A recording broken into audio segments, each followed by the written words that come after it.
ჟენევის კონვენციის ქვეშაც ექცევა და ექცევა კონვენციის ქვეშ ქიმიური იარაღის შესახებ, რომელსაც ორივე საქართველო არის მიერთებული.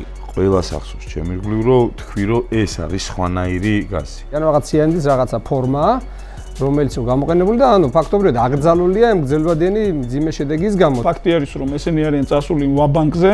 პირველ რიგში ურტყამს ფილტვებს. პირველ შემთხვევა რომ 9 აპრილის მერე საერთოდ ქიმიური იარაღი გამოიყენეს. როცა დაიდება დასკვრა რაც ჩაიდინეს. ბევრად უფრო დიდი პასუხისგება მოუწევს ვიდრე რაღაც სანქციებია. გაცილებით უარესი გველის ქიმიური ნივთიერებები საჭმელში გელის და სახში გელის და კიდე 1000 უბედურებაში გელის აი ამ მართლობის პირობებში რომელსაც ეს ამკვიდრებს. ეს ნივთიერება აიკრძალა რომ სხვა ქვეყნის მოქალაქეები მტერი არ უნდა დაგეზიანებინა ამ ნივთიერებით, არათუ მოყვარე. ესეთი ქმედებები ფაქტობრივად არის გათანაბრებული წამება არ ადამიანის და ღირსების შემონახავ მოპყრობასთან. ერთმა შეიგინა მანქანიდან და რა უთხარით რომ გაჩერდი აბა 2 წამი რა გინდა გაიქცა ამიტომ მათი ამოცანა იყო მაქსიმალური შიშის სინდრომის დათესვა.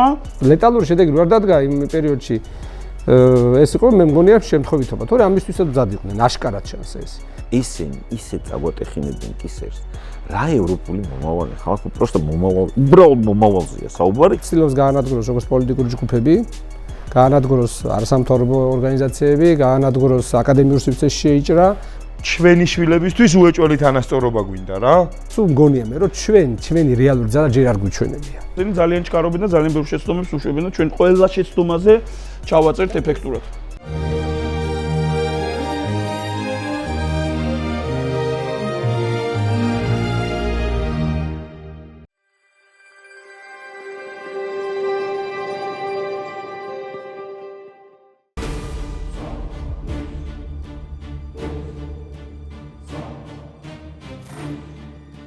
გამარჯობა, ეთერში გადაცემა პოლიტიკური კოდი YouTube პლატფორმაზე მისმინე, გამოიწერეთ ჩვენი არხი YouTube-ზე, გამოყევით Facebook-ზე, TikTok-ში და სხვა სოციალურ ქსელებში. დღეს ჩვენი სტუმრები იქნებიან სამოქალაქო აქტივისტები დათო გუნაშვილი, ჩემი ყოფილი კოლეგა თავდაცვის სამინისტროდან ლევან ჯობავა და დატო ქელბაქიანი. დიდი მადლობა სტუმრობისთვის. რავი, დღეს ისეთ ქვეყანაში ცხოვრობთ, რომ თქვენ სხვანაირადაც წარმოედგინეთ როგორც სამი რეციდივისტი, ხო? სხვადასხვა აბსურდული ბრალდებით უკვე სამივე იყავით იზოლატორში. პირველ რიგში დღევანდელი გადაცემის თემა მე მინდოდა ყოფილიყო რაღაც შეჯამებასავით, მაინც ერთ წელიწადი გავიდა, პრინციპში რაც ირაკლი კობახიძემ შეძლო და ხალხი გამოიყვანა, რაც ვერ შეძლო ოპოზიციამ, უნდა გულწრფელად ვთქვათ. მაგრამ ის თემა რომელიც BBC-ს გამოძიებით დაიწყო ალბათ უპრიანი იქნება ჯერ ამით დავიწყოთ ანუ პრინციპში ქიმიური იარაღის შეიძლება ისე თქმა იყოს მაგრამ აკრძალული ქიმიური ნივთიერებების გამოყენება და შერევა მიტინგების დაშლის დროს ცემოსადენგაში რაც არც ლოგიკურად იყო გამართლებული და ეს ნივთიერება გამოიყენებოდა პირველი მსოფლიო ომის დროს და პირველი მსოფლიო ომის მერე 20-იან წლებშია უკვე აკრძალული. დავით, შენგან დავით.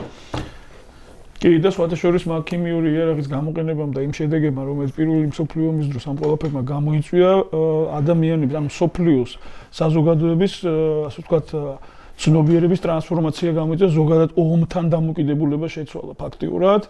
მიუხედავად იმისა, რომ მეორე მსოფლიო ომიც მივიღეთ, ეს იყო ძალიან დიდი, ასე ვთქვათ, გარღვევა ცნობიერებაში, რომ ასეთი ომი აღარ უნდა მოხდეს, ესეთი რამ აღარ უნდა მოხდეს და მერე გვაქვს სხვადასხვა პრეცედენტები ქიმიური იარაღის გამოყენების, რა ვიცი, ყველაზე თვალსაჩინო ეხა საბოლოოდ იყო ეს ასადის მიერ გამოყენებული ქიმიური იარაღი, ერაყის, სადამის და ასე შემდეგ. ანუ ამათმა ბიძინას აი ამ რეჟიმჩიკმა ჩაიწერა თავი ფაქტიურად აი ამ კატეგორიაში მოათავსა თავისი თავი. ეხლა რატო გააკეთეს ეს ამაზე დიდი მსჯელობა არ ჭირდება. ფაქტი არის რომ ესენი არიან წასული ვაბანკზე და აქედან გამომდინარე მათთვის არის პრიორიტეტი არის რომ ნებისმიერ რისკების მინიმიზაცია მოახდინონ ის გამოსვლები რაც ნოემბერ-დეკემბერში იყო და ის რაოდენობა ადამიანების რომელიც მაშინ რეჟიმს უპირისპირდებოდა მათთვის არის საგანგაშო რაოდენობა რა თქმა უნდა ჩვენ მაშინ რო გქონოდა რეალურად მართვის ცენტრი სიმძიმის ცენტრი ძალის ცენტრი რაც გინდა დავარქვათ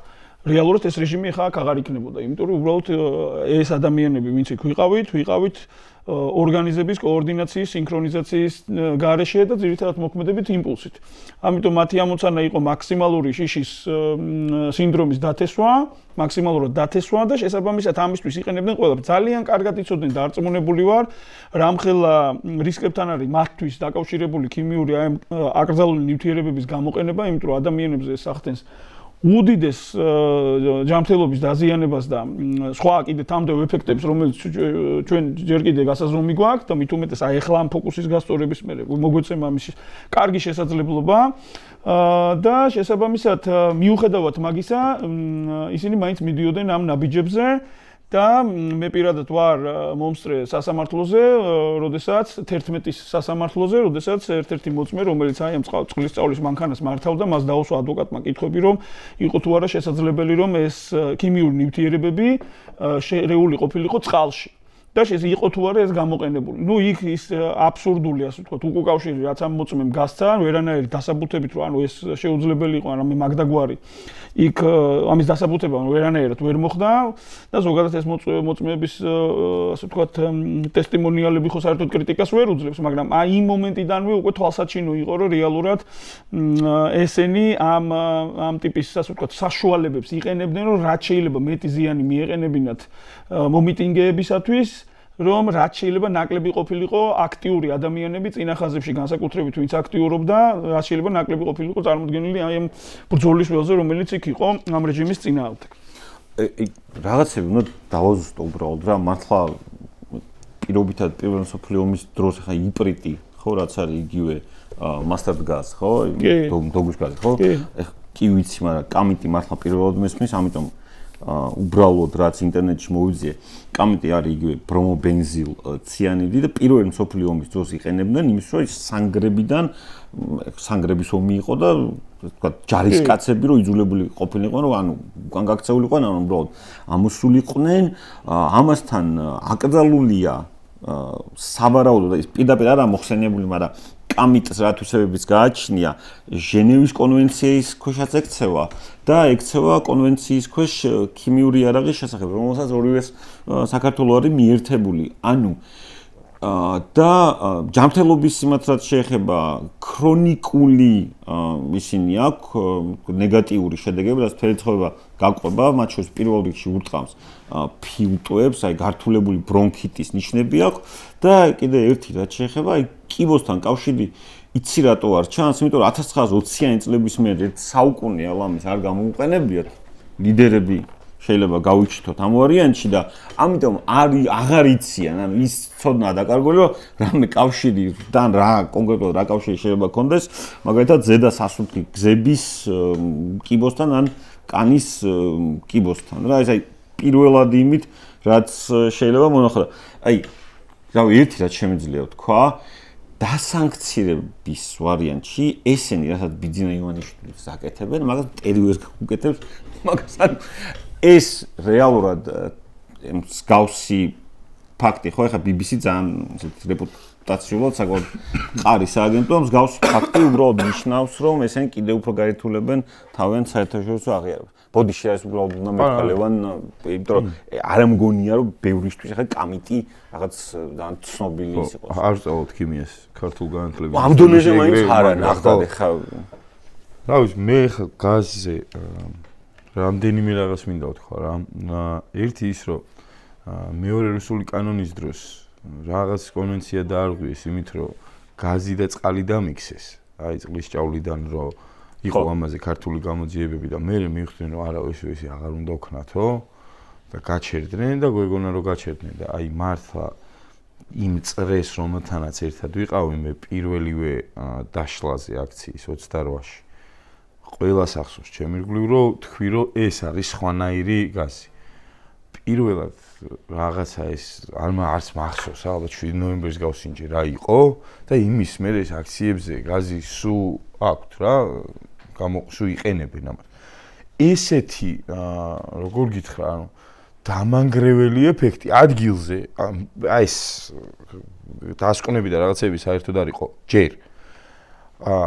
საერთოდ გეკარგებოდა ორიენტირების უნარი, აი მოგდიოდა ცრემლი, დორბლი, აი განგრევდა რა. და პირველ დღეს რო თქვი რომ ანუ ესე და თავიდან მეგობრებმა ანუ აი შენ გეჩვენება რაღაცები 2-3 დღეში ყველამ დაიწყო და ჩემი ირგვლივ მათ შორის მეც ბევრნი ვართ ვისაც მაგ დარბევების მერე ხველა გვაქვს დარჩენილი რა ჩვეულებრივად მიუხედავად იმისა რომ ვარჯიშობთ და ასე შემდეგ ხველა ამ ყველაფერი ჩამოთვლილი ნიშნავს ხო ხველა დატოვა ამან რა ისეთ ადამიანებში რომლებიც ჩემზე ბევრად უფრო სპორტული ცხოვრებით ცხოვრობენ არ ეწევიან თამბაქოს ვარჯიშობენ და ასე შემდეგ ხველა მათ დარჩათ აი ესე ქრონიკულად რა ანუ ეს რომ რაღაცა ვერ იყო თქვათ პირველივე დღეს ვიგრძენით რამდენიმე ჩვენს ირგვლივ მერე უკვე აი ეს საზმაოსთვის გამოგლეჯილი ეთერები რო იყო დღესაც უკვე გავრცელდა ეს ჩანაწერი ბევრი ქართველი ექიმები პირდაპირ ეთერში ამბობდნენ რომ ეს არის ძალიან სარისკო და ანუ გვაქვს რაღაცა საქმე ქიმიურ ამბავთან ამას ამბობდნენ მაშინ და დღეს ეხა ესე დადასტურდა და რაღაცნაირად ჯერ საერთო მესიჯის გავრცელებამდე ინდივიდუალურად ცდილობდნენ ვიღაცეები გაправებას რომ არ არის ეგ დასკვნა სანდო და რაღაცა მიუმორშიცა და ამის გადატანა და ასე შემდეგ ხო ეხა უკვე წამოეწი კი ნუ რა აქვთ სხვა ჩვენ ხო ამათგან რამის აღიარება არ გვინახავს არასდროს აი რა მეგვინახავს რომ კი არასდროს მოვიქეცით ესეთი არასდროს აღიარება არ არის მათი სტილი რა პირიქით სულ შეტევაზე გადასვლა რაღაცა გაშავება დაწამლა დალურჯება და ასე შემდეგ შესაბამისად ეხაც რაღაცას იცდებიან მაგრამ მგონია რომ ეს ამბავი კიდე უფრო შეგვაფხიზლებს და შეაფხიზლებს ყველაზე მეტად იმ ხალხს ვინც შარშან იდგა ნოემბერი-დეკემბერში რუსთაველზე და მეერე გაიფანტნენ და თავის საქმეების მიხედვა დაიწყეს. ვიღაცა დააშინეს რომ უთხრეს რომ გინდა შენ გააგრძელო შენი საქმიანობა, მაშინ გაჩუმდი შეეშვი, ასე შემდეგ, მაგრამ საბოლოო ჯამში გამომაფხიზლებელი ფაქტორი იქნება და გრძელვადაში, რასაც ამბობენ რომ აი ერთ-ერთმა გააჟღერა რომ ამდენად სანდო არისო ეგ დასკვნაო რა. და არსებობს კონკრეტული რაღაცა ორგანო, რომელიც მაგ დასკვნებს დებს, მივა აუცილებლად მაგამდე საქმე და როცა დაიდება დასკვნა, რაც ჩაიდინეს. ბევრად უფრო დიდი პასუხისგება მოუწევს, ვიდრე რაღაც სანქციებია. ეს გამოძიება თან ერთწლიანია, თან იქ იყო რაღაც შიდა ინფორმაციებსაც ეყრდნობიან, მათ შორის ერთ-ერთი ყოფილი თანამშრომლის, რომელიც ჯერ კიდევ 2009 წელს საერთოდ წერია სტატიაში, ანუ ეს არ არის პოზიტივის მიერ მომზადებული ამათ საუბედურად რა. ამათ ახლა ზოგადად ქვეყნის საუბედოდ რაც ახლა ესენი აკეთებენ, არც მათ ინტერესებშია საბოლოო ჯამში და ბუნებრივი არც ქვეყნის. დატო. ხო, ახლა ჩვენ ამ აქციების ხო კარგად გვახსოვს, აი მე რამოდენიმე დღის განმავლობაში იყო რაღაც მძაფრი სუნი დარჩენილი.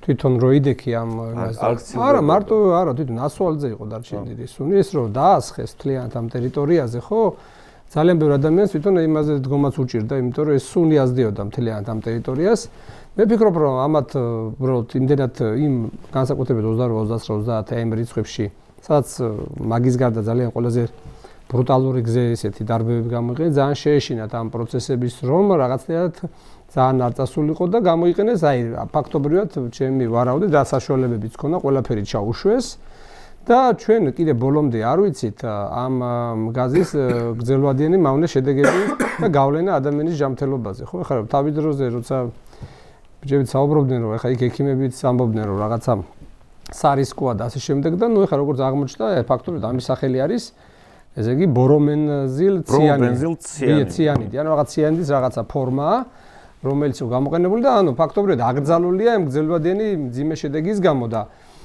ეხლა მან დაირა ორი ტიპის ადამიანების დაზიანება მიიღო. პირველი ვისაც პირდაპირ ჭავლი შეასხეს და ამ დროს ამ შერეული ნივთიერებებთან ერთად ძალიან დიდი დოზით მიიღეს ეს დამწრობა იქნება და თუ ეს ნივთიერება და მეორეა ზოგადად ვინც ეხლა იმ იმას იქვე სუნთქავდა ხო ეხლა ჩვენ უმეტესობა ხდება წყლის ჭავლი არ მოხვდა მაგრამ უბრალოდ იმ ტერიტორიაზე იდგა და ეს სუნი ანუ იგივე ეფექტი რაღაცა დოზით რა თქმა უნდა ექნებოდა. ეხლა დღესაც იყო რაღაც შედარებები, რომ პირველი შემთხვევა რომ 9 აპრილის მერე საერთოდ ქიმიური იარაღი გამოიყენეს, მაშინაც შეიძლება ხა ახალგაზრდებს არ მაგრამ ემახსოვრებათ, როდესაც ამაზე მიდიოდა დისკუსია, არავინ არ საუბრობდა, ხო, რა იყო? ანუ ბევრი კითხვები ჩნდებოდა, როდესაც შენ არ აქვს კონკრეტული ინფორმაცია დეტალებთან დაკავშირებით და მე იმავნე გავლენასთან დაკავშირებით და ძალიან ბევრი ადამიანის ჯანმრთელობის სერიოზული პრობლემა შექმნა გრძელვადიანად მე ამან.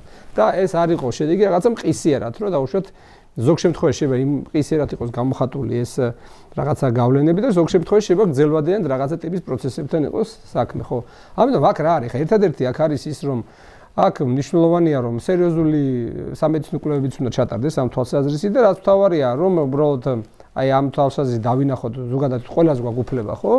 ვიცოდეთ საერთოდ რა ტიპის რაღაცა ნივთიერება ჩვენ ორგანიზმში და რა გავლენას მოახდენს გრძელვადიანად და მეორე ეხა ამათ პირობებში არანაირი გამოძიება რა თქმა უნდა არ ჩატარდება და ერთადერთი მექანიზმია რაღაცა ზეწოლა და მოთხოვნა რაღაც საერთაშორისო გამოძიების ჩატარების ამ თვალსაზრისით რომ მივაწვეთ რომ რაღაცეთ მოვთხოვოთ რომ ფაქტობრივად ამასთან დაკავშირებით რაღაცა სიმართლე გაირკვეს. რა თქმა უნდა ეხა ესენი ამას უარს იტყვიან და რაც უფრო ხშირად იტყვიან უარს ესეთ რაღაცებზე კიდევ უფრო მეტი მტკიცებულებაა. იმიტომ რომ ეხა მე დღეს ხა მე პროფესიით ვარ იურისტი ეხა ვეძებდი იმ საერთაშორისო შეთანხმებებს რასაც ვარ მიერთებული და რაც დაირღვა და ეხა კიდე ჩამონათვალი უზარმაზარია ეხა ერთი ის რომ არის ქიმიური იარაღის შემუშავების წარმოების დაგროვების და გამოყენების აკრძალვის და განადგურების შესახებ კონვენცია ესეთი ქმედებები ფაქტობრივად არის გათანაბრებული წამება არ ადამიანის და ღირსების შემონახავ მოპყრობასთან და ეს არის როგორც გაეროს წამების წინააღმდეგ ბრძოლის გაეროს კონვენცია, ასე ევროპული კონვენცია წამების და არ ადამიანის და ღირსების შემონახავ მოპყრობის წინააღმდეგ. არის თქვი სამოქალაქო პოლიტიკურ უფლებათა პაქტი, ანუ მთელი რიდი თვითონ სახელმწიფოს მიერ აღებული, რომელიც კანონზე მაღლა დგას ერთადერთი კონსტიტუციის ქვედა იერარქიაშია, ანუ ამ აქედან გამომდინარე პირდაპირ ჩვენი შიდა კანონმდებლობის როგორც ეროვნული საერთაშორისო დონეზე ასაცილო შეთანხმებული იმის დარღვევა ფაქტობრივად გამოკვეთილი და არის მოდი ხა სამართლებრივად თქვი ძალიან მაღალი ალბათობა, მაგრამ უკვე ეს გამოძიებაც ისეთი ფორმით არის თვითონ ამ BBC ჟურნალისტური გამოძიება, რომ იქ ერთ-ერთი მნიშვნელოვანი წყარო არის ყოფილი სპეცრაზმელები, ვინც ამბობენ, რომ აი ზოგიერთი მაგა UN 1710 და UN 34-39 ნივთიერება იყო გამოყენებული ზუსტად რომელიც ამის ანალოგია, რომელსაც მაშინ იყენებდნენ რა. და ეს თვითონ არის პირველ წყაროდან დადასტურებული და გარდა ამისა იმ ადამიანებისგან, ვინც თვითონ ამ პროცესში დაზიანება მიიღო და ის სიმპტომები, რაც იყო ახლა შეიძლება ბევრს გაახსენდეს, ხო ეს არის დამწრობა, ქოშინი, ხველა, გულის რითმის დარღვევა და რომელიც საკმაოდ დიდხანს გრძელდებოდა რა. და ესეც იმაზეა დამოკიდებული, ახლა შეიძლება ყველა ადამიანზე ერთნაირად არ მოქმედებს ეს ახლა ჯანმრთელობის მდგომარეობიდან გამომდინარე, ზოგს წყალს ვისაც შეიძლება უფრო მეტად, ზოგმა ვისაც შეიძლება სხვა ტიპის გვერდითი რაღაც პრობლემები აქვს, ხო, ჯანმრთელობის იმაზე უფრო ეფექტი რაღაცა გავლენაზე მეტად მოახდინა, მაგრამ გრძელვადიანად შესაძლოა ძალიან ბევრ ადამიანზე გქონდეს რაღაცა ძალიან მძიმე გავლენა, რომელსაც სჭირდება სწორი პასუხი, რომ ადამიანები ხა სულ გარდა იმისა, რომ გამოიძიონ და დამუშავებდნენ და ისაჯონ, ხო, ადამიანებს უფლება აქვს იცოდნენ რა საერთოდ რა ვისუნთქეთ იმ დღეს ჩვენ, რომ და რა გავლენას მოახდენს სხვადასხვა ჩვენი ჯანმრთელობის მდგომარეობაზე და სხვადასხვა ორგანოების ფუნქციონირებას. ხო, ეს უნდა ვიცოდეთ რა. ამიტომ ამ თვალსაზრისით ეს არის ძალიან საგანგაშო ამბავი, აი ეს არის ამაზე ჭირდება მყისიერი რეაქცია საზოგადოების მხრიდან. ამაზე ახლა ჩვენ პროტესტში მუდმივად ვართ, მაგრამ ესეთი საგანგაშო ახლა საკითხები, რაც გარდა იმისა, ხა ცემა და წამება და თავში რაც გამოიყენეს, ხო, გასულ წელს, ზუსტად აი ამ პერიოდში იყო 28, 29, 30 პირველი ეს იყო განსაკუთრებული აგრესიულად, როდესაც იქცეოდნენ და სამარშრუტო ტაქსებში თვითონ გამოშიგნულში რომ ადამიანებს აწამებდნენ და დამატებული ეს მეთოდები, ხო? სხვადასხვა მე იმ მეთოდებსაც რო ვაკვირდები, ესეც ძალიან საინტერესო შედარება იყო ბელარუსისთან და რატო? წამების წინააღმდეგ საერთაშორისო კონსორციუმმა თქვა, რომ ის მეთოდები, ის პატერნები რა, რაც მაშინ გამოიყენებოდა ქცევაში, ზუსტად იყო, ანუ სხვადასხვა ადგილას შეიძლება ურტყავდნენ ადამიანებს, მაგრამ მეთოდი იყო ერთნაირი, თავში უნდა ერტყათ ძირითადად. და ეს არის პირდაპირ და ლეტალური შედეგი არ დადგა იმ პერიოდში. ეს იყო მე მგონია შემთხვევითობა, თორე ამისთვისაც მზად იყვნენ, აშკარად ჩანს ეს. და ზუსტად ანალოგიური ტიპის მეთოდები იყო გამოყენებული ბელარუსში. როგავას და მაისაშვილის იმბიჯის შემთხვევაში დაგდებულ სოფეხს ხო, აი უბრალოდ ადამიანები გარმოგვდნენ, ხო და გადარჩნენ და ანუ ბელარუსში იყო გამოყენებული ზუსტად მსგავსი ტიპის და შედარება აქვს ზუსტად ამ წამების წინააღმდეგ საერთაშორისო კონსორციუმს, სადაც რამოდენიმე მსხვილი ორგანიზაცია და ერთ-ერთი ჩვენი კოლეგებიც არიან იქ და მე უცებ გვახსენდება ჩვენ რომ ამათაც რაღაც შეთანხმება ჰქონდათ დადებული ამ ჩვენ შინაგან საქმეთა მინისტროს, ბელარუსის შინაგან საქმეთა მინისტროსთან და აი ბრალებში ესეთი ტიპის გამოცდილების გაზიარება. ამიტომ ამ პერიოდში იმდენად საფრთხე დაინახეს, ისინი იყვნენ ყველა ტიპის ასე ვთქვათ, ყველა ტიპის აგრესიულ ქცევაზე მზად და როგორც ეს იყო გამოყენებული, რა გასაკვირია, ხო, როცა თავში ურტყავენ ადამიანებს, რომ ისეთი მომწამლებელი ნივთიერება გამოეშვათ, რომელსაც არ გეუბნება რა არის, რომელსაც ძალიან მძიმე გრძელვადიანი შედეგები მოყვება და შეიძლება მე ძალიან რთული სამტკიცებელი იყოს ვიღაცისთვის, ხო, რამოდენიმე თვის მერე და წლის მერე რო ემართება რაღაც ადამიანს, რომ რაღაცა პირდაპირ მიზეზობრივი კავშირი დაინახო ამასთან, ხო? ესეთი ტიპისა და ამ ინფორმაციის დამალვა ყველანაირად. ეხლა ჩვენი კოლეგები საუბრობდნენ, ვინც ამ საქმეს ბევრმა დაწერა უკვე და გაიხსენა რა სიმპტომებიც ჰქონდა, ძალიან ბევრი იტყვის კიდევ. და აი ამ საქმესთან დაკავშირებით პროკურორი ვინც იყო, რამოდენიმეჯერ გამოიცვალა ამ საქმის პროკურორი, ვინც ამ საკითხზე ფორმალურად დაიწყო თავი. აი თვითონ აი ამ მოწამვლასთან დაკავშირებით მაშინაც იყო გაცხადებული, რომ რაღაცა ტიპის ფორმალური გამოძიება დაიწყესო, ეხლა ჩვენი კოლეგები წერდნენ და აი ამ საქმეს ვინც იძიებდა, თვითონ რამოდენიმეჯერ გამოცვალეს ის პროკურორი და თუ არ ვწდები ერთ-ერთი ვინც ეხლა პროტესტშია, ნინო დათაშვილის პროკურორია, ის ქალი, რომელიც ამ საქმეზე იყო თვითონ და ამას იძიებდა და მე ხშირად ეს ცვლილებაც იწვევს იმას, რომ რაღაცნაირად ამათ აქვთ ხომ ესეთი რაღაცა, რომ ყურადღება რომ მოგიდუნონ დაიწყებენ ფორმალურად გამოძიებას, გამოგიცხადებენ და მე ეს გამოძიება ჩვენ პროცესუალურად ისეთი ბუნდოვანია, რომ საერთოდ ვადები არ აქვს ფაქტობრივად, შეიძლება იყოს განუსაზღვრელი ვადით და ამით ცდილობენ მე რაღაცა იმჯნარეობს გამოძიება მიმართეთ პრესცენტს. კი ბატონო, ზუსტად ასე. ძალიან დიდი ხნის განმავლობაში რა ესენი რა ტალღაცაც შემორჩნენ, ეს იყო ის ტალღა, რომ ნუ დებილები არიან, ნუ შეიძლება იპარავენ, მაგრამ ნუ სამაგიეროდ ბოროტები არ არიან. ეს ეხლა როგორც აი ამ გაზის ეფექტი არის გრძელვადიანი და ქრონიკული, ხო? და მართლა როგორც დათმო წლების მერე იჩენს თავს. დაახლოებით იგივენაირი ნალექი მაინც უკვე დარჩება ქართულ ოცნებას ყოველთვის, ხო? ანუ ეს ნოემბერ-დეკემბრის დარბევები, რუსული კანონის დარბევები, პირველი ტალღა, მეორე ტალღა და ასე შემდეგ რა. ხო. ჩვეულებრივი პირსისხლიანები არიან. მოდი დავვრქოთ ყველაფერს თავის სახელი, რა. და ანუ ეგ დარჩება. ამას ეგენი ვეღარ წაშლიან. შეიძლება აი გადააგორონ, ეს გადააგორონ, სხვა ამბავი გადააგორონ და ასე შემდეგ, მაგრამ ეს ნალექი მაინც დარჩება. მაგრამ ამას ზემოდან ახლა ამათ რაც დაამატეს და რაც არის აი პარადოქსალურია როგორ გაყოფენ ხოლმე შარში თავს რა პირობითად რო ვთქვა. იმიტომ რომ იგივე ეს ნივთიერებაც კამიტი რატო აკრძალული ხო? იმიტომ რომ არაპროპორციულია, არ ჭირდება სხვა ნივთიერები არსებობს, რომლებიც იგივე ფუნქციას შეასრულებს, ისე რომ ადამიანები და შენი მოქალაქეები არ დააყენონ რაღაც გრძელვადიანი საფრთხის წინაშე. თან ეს ნივთიერება აიკრძალა, რომ სხვა ქვეყნის მოქალაქეები მტერი არ უნდა დაგეზიანებინა ამ ნივთიერებით, არა თუ მოყვარე, რა. და ეს ხალხი, რომელიც იძახის, რომ აი არა ომი არ გვინდა და რაღაცა პირველ მსოფლიო ომში დაგვაბრუნეს ფაქტიურად, რა. ანუ სიმწრის სიცილით ვიცინი პრინციპში და პლუს კიდე რა ხდება, რომ ზოგადად მსოფლიო საზოგადოებას, ესე ვთქვათ, ბევრ ამას დაუხუჭია თვალი, და მიჩვეული ვართ მაგას. ხო? მაგრამ აი ესეთ რაღაცებზე მაინც თვალს საბოლოო ჯამში ვერ ხუჭავს. ვერც ასადზე დახუჭა საბოლოო ჯამში თვალი, ვერც ერაყსა და ქიმიური იარაღის გამოყენებას დახუჭა. ანუ ტიპებმა ადგენენ და აი ის ვთქვათ, ჟარგონზე ვთქვათ, კიდე ერთხელ გაიშალიჩეს. რა?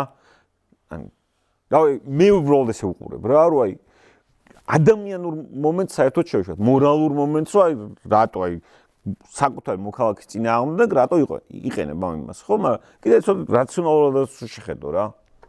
ხო, ანუ რთული ამას რაციონალურად შეხედო და სხვათა შორის რაც უფრო დრო გადის და რაც უფრო მკვეთად კაფიოდ იკვეთება, რომ ესენი არიან რეალურად ვაბანკზე წასულები სულ ჩდება მე კითხვა, რომ რატომ წავიდნენ ამ ვაბანკზე. ანუ მათი მოქმედ ბიზნესი, მისი შესაძლებლობები. ამით ხო სანქციებს პირიქით კი არ მოუხსნი. ანუ ზევიდან დაადებ და ხუთინდეს. ანუ ნახეთ, ესე იგი ბიზნესას და ამ ბიზნესა იყო და ეს კოლექტიური ბიზნესი მოკლედ. საკმაოდ ფართო ალგორითმი ქონდა მისი შესაძლებლობებით, ფინანსური შესაძლებლობებით და იმ მართლობითი, ასე ვთქვათ, კარტ ბლანშით, რაც ამ ქვეყანაში მიიღო მან. საკმაოდ ფართო ალგორითმი ქონდა ემოქმედა ისე, რომ ჩვენ ამ მდგომარეობაში არ ყოფილიყავთ. თვითონ არ ყოფილიყო ამ მდგომარეობაში და ქვეყანა არ ყოფილიყო ამ მდგომარეობაში. აი ყველა იმ გეოპოლიტიკური რუსეთის ფაქტორი ყველაფრის გათვალისწინებით, აი ეს დაბალანსების, ანუ აი ბევრი რამ შეიძლებოდა გაეკეთებინა გააკეთებინა და ამაზე მსჯელობა შეიძლება და საჭიროც არის სხვათა შორის რამდენი რამ შეიძლება შეეძლო გააკეთებინა ისე რომ ძალაუფლებად შეენარჩუნებინა, ფულიც ეკეთებინა და რუსეთის ფაქტორის დაებალანსებინა, მაგრამ ამან ეს არ გააკეთა. აი ეს შემოდის აქ თემა, აი ეს ირაციონალური რაღაც ასპექტი შემოდის, რომელიც ძალიან რთულია ახსნა რაღაც ობიექტური ანალიზით, ანუ უბრალოდ აი ამ გარემო ფაქტორების და სხვადასხვა ფაქტორების. თუ არ გახვედი რაღაც ფსიქოლოგიურ მომენტზე. ანუ ბიძინა აშკარად რა ხელმძღვანელობს რაღაც ფსიქოლოგიური, საკუთარი პიროვნული ფსიქოლოგიური, ასე ვთქვათ, რაღაცა ფაქტორით, რომელიც მისთვის არის მნიშვნელოვანი, მისი შინაგანი სამყაროს ნაწილია, ასე ვთქვათ. მე ამ დასკვნამდე მივდივარ და იქედან გამომდინარე აკეთებს, რასაც აკეთებს და დანარჩენი ყველა ეს მისი მონამოსამსახურეები, რომლებიც აი ეს ყავს, ასე ვთქვათ, თითქმის დარვინული სელექციის პრინციპით ყავს ამორჩეული, ანუ სიხარბის, უთავმოყვარეობის და კიდე სხვა, ასე ვთქვათ, ამასწლელი ფაქტი, ხო, რაღაცა ესეთი უკუსელექცია გაკეთებული და აი ეს ხალხი, ვინც მას ემსახურება ეხა, ხო? თავი კობახიძის ჩათვლით, რომელიც არის პათოლოგიური მშიშარა. ის არის პათოლოგიური ეჭვიანი და ეს არის პათოლოგიური მშიშარა. მოდი ზოგადად რომ დავახასიათოთ, კიდე შეიძლება იქ სიღრმეებში წასვლა. ანუ აი ეს კაცი აი ამ ხალხის მეშვეობით ქმნის რაღაცა დღის წესრიგს, რომელშიც ჩვენ ახლა ვცხოვრობთ. ოღონდ ეს დღის წესრიგი რაღაცნაირად თვითონ იცის მარტო და ანუ აქ შევდივართ აბსურდულობაში. ანუ ვაბანკზე წავიდნენ, ისე რომ არანაირი ალტერნატივა არავის არ შესთავაზა. არც გეოპოლიტიკური არანაირი ალტერნატივა არ გვეუბნება რომ რუსეთში მივდივართ და მაგრამ ისე გვეუბნება რომ ევროპაში მივდივართ, მაგრამ საპირისპიროს აკეთებს, სანქციების ქვეშ აყენებს და იზოლაციისკენ მივყევარ და მთელი ეს ფაქტორები მუშაობს. ეხლა ხო BBC-ს გამოძიება, კიდე სხვა გამოძიებებს გამოიწვევს, კიდე ღმერთმა იცის რამდენი სხვა გამოძიება მიმდინარეობს. დემოკრატია ცოტა ნელა მუშაობს განსაკუთრებით გლობალურ კონტექსტში და საბოლოო ჯამში პასუხი უნდა გავცეთ ჩვენ კითხვაზე, რას აკეთებს ეს კაცი, რა უნდა ამ კაცს. რისთვის იღწვის? რა უნდა? რას უნდა მიაღწიოს? და ანუ ამაზე პასუხის ძიებაში ჩვენ შეიძლება დავინახოთ, ასე ვთქვათ, ფოკუსი გავასწოროთ იმაზე, თუ რასთან გვაქვს საქმე. და აქ ჩემი აზრით კიდევ უფრო მსუბუქდება ეს რუსეთის გავლა, რომ რუსეთი ჩვენ გვებრძვის და რუსეთთან ვიბრძვით ახლა ჩვენ. მე მქონდა ეს დამოკიდებულება ერთ პერიოდი, კი, რუსეთთან ჰიბრიდულ ომში ვართ. მაგრამ საბოლოო ჯამში მე მგონი ყავს აქ ადამიანი, რომელიც პროაქტიულად ეტენება რუსეთს იმისთვის, რომ ანუ იმას მიაღწიოს, რაც მას თვითონ აქვს ჩაფიქრებული. და რატო აქ ეს ჩაფიქრებული, ეგ საკვლევი არის რეალურად. და შესაბამისად, ნახეთ, ანუ ფოკუსის გასწორება იმაზე, რომ აქ ჩვენ ყავს პათოლოგი, ანუ სოციოპათი, ფსიქოპათი.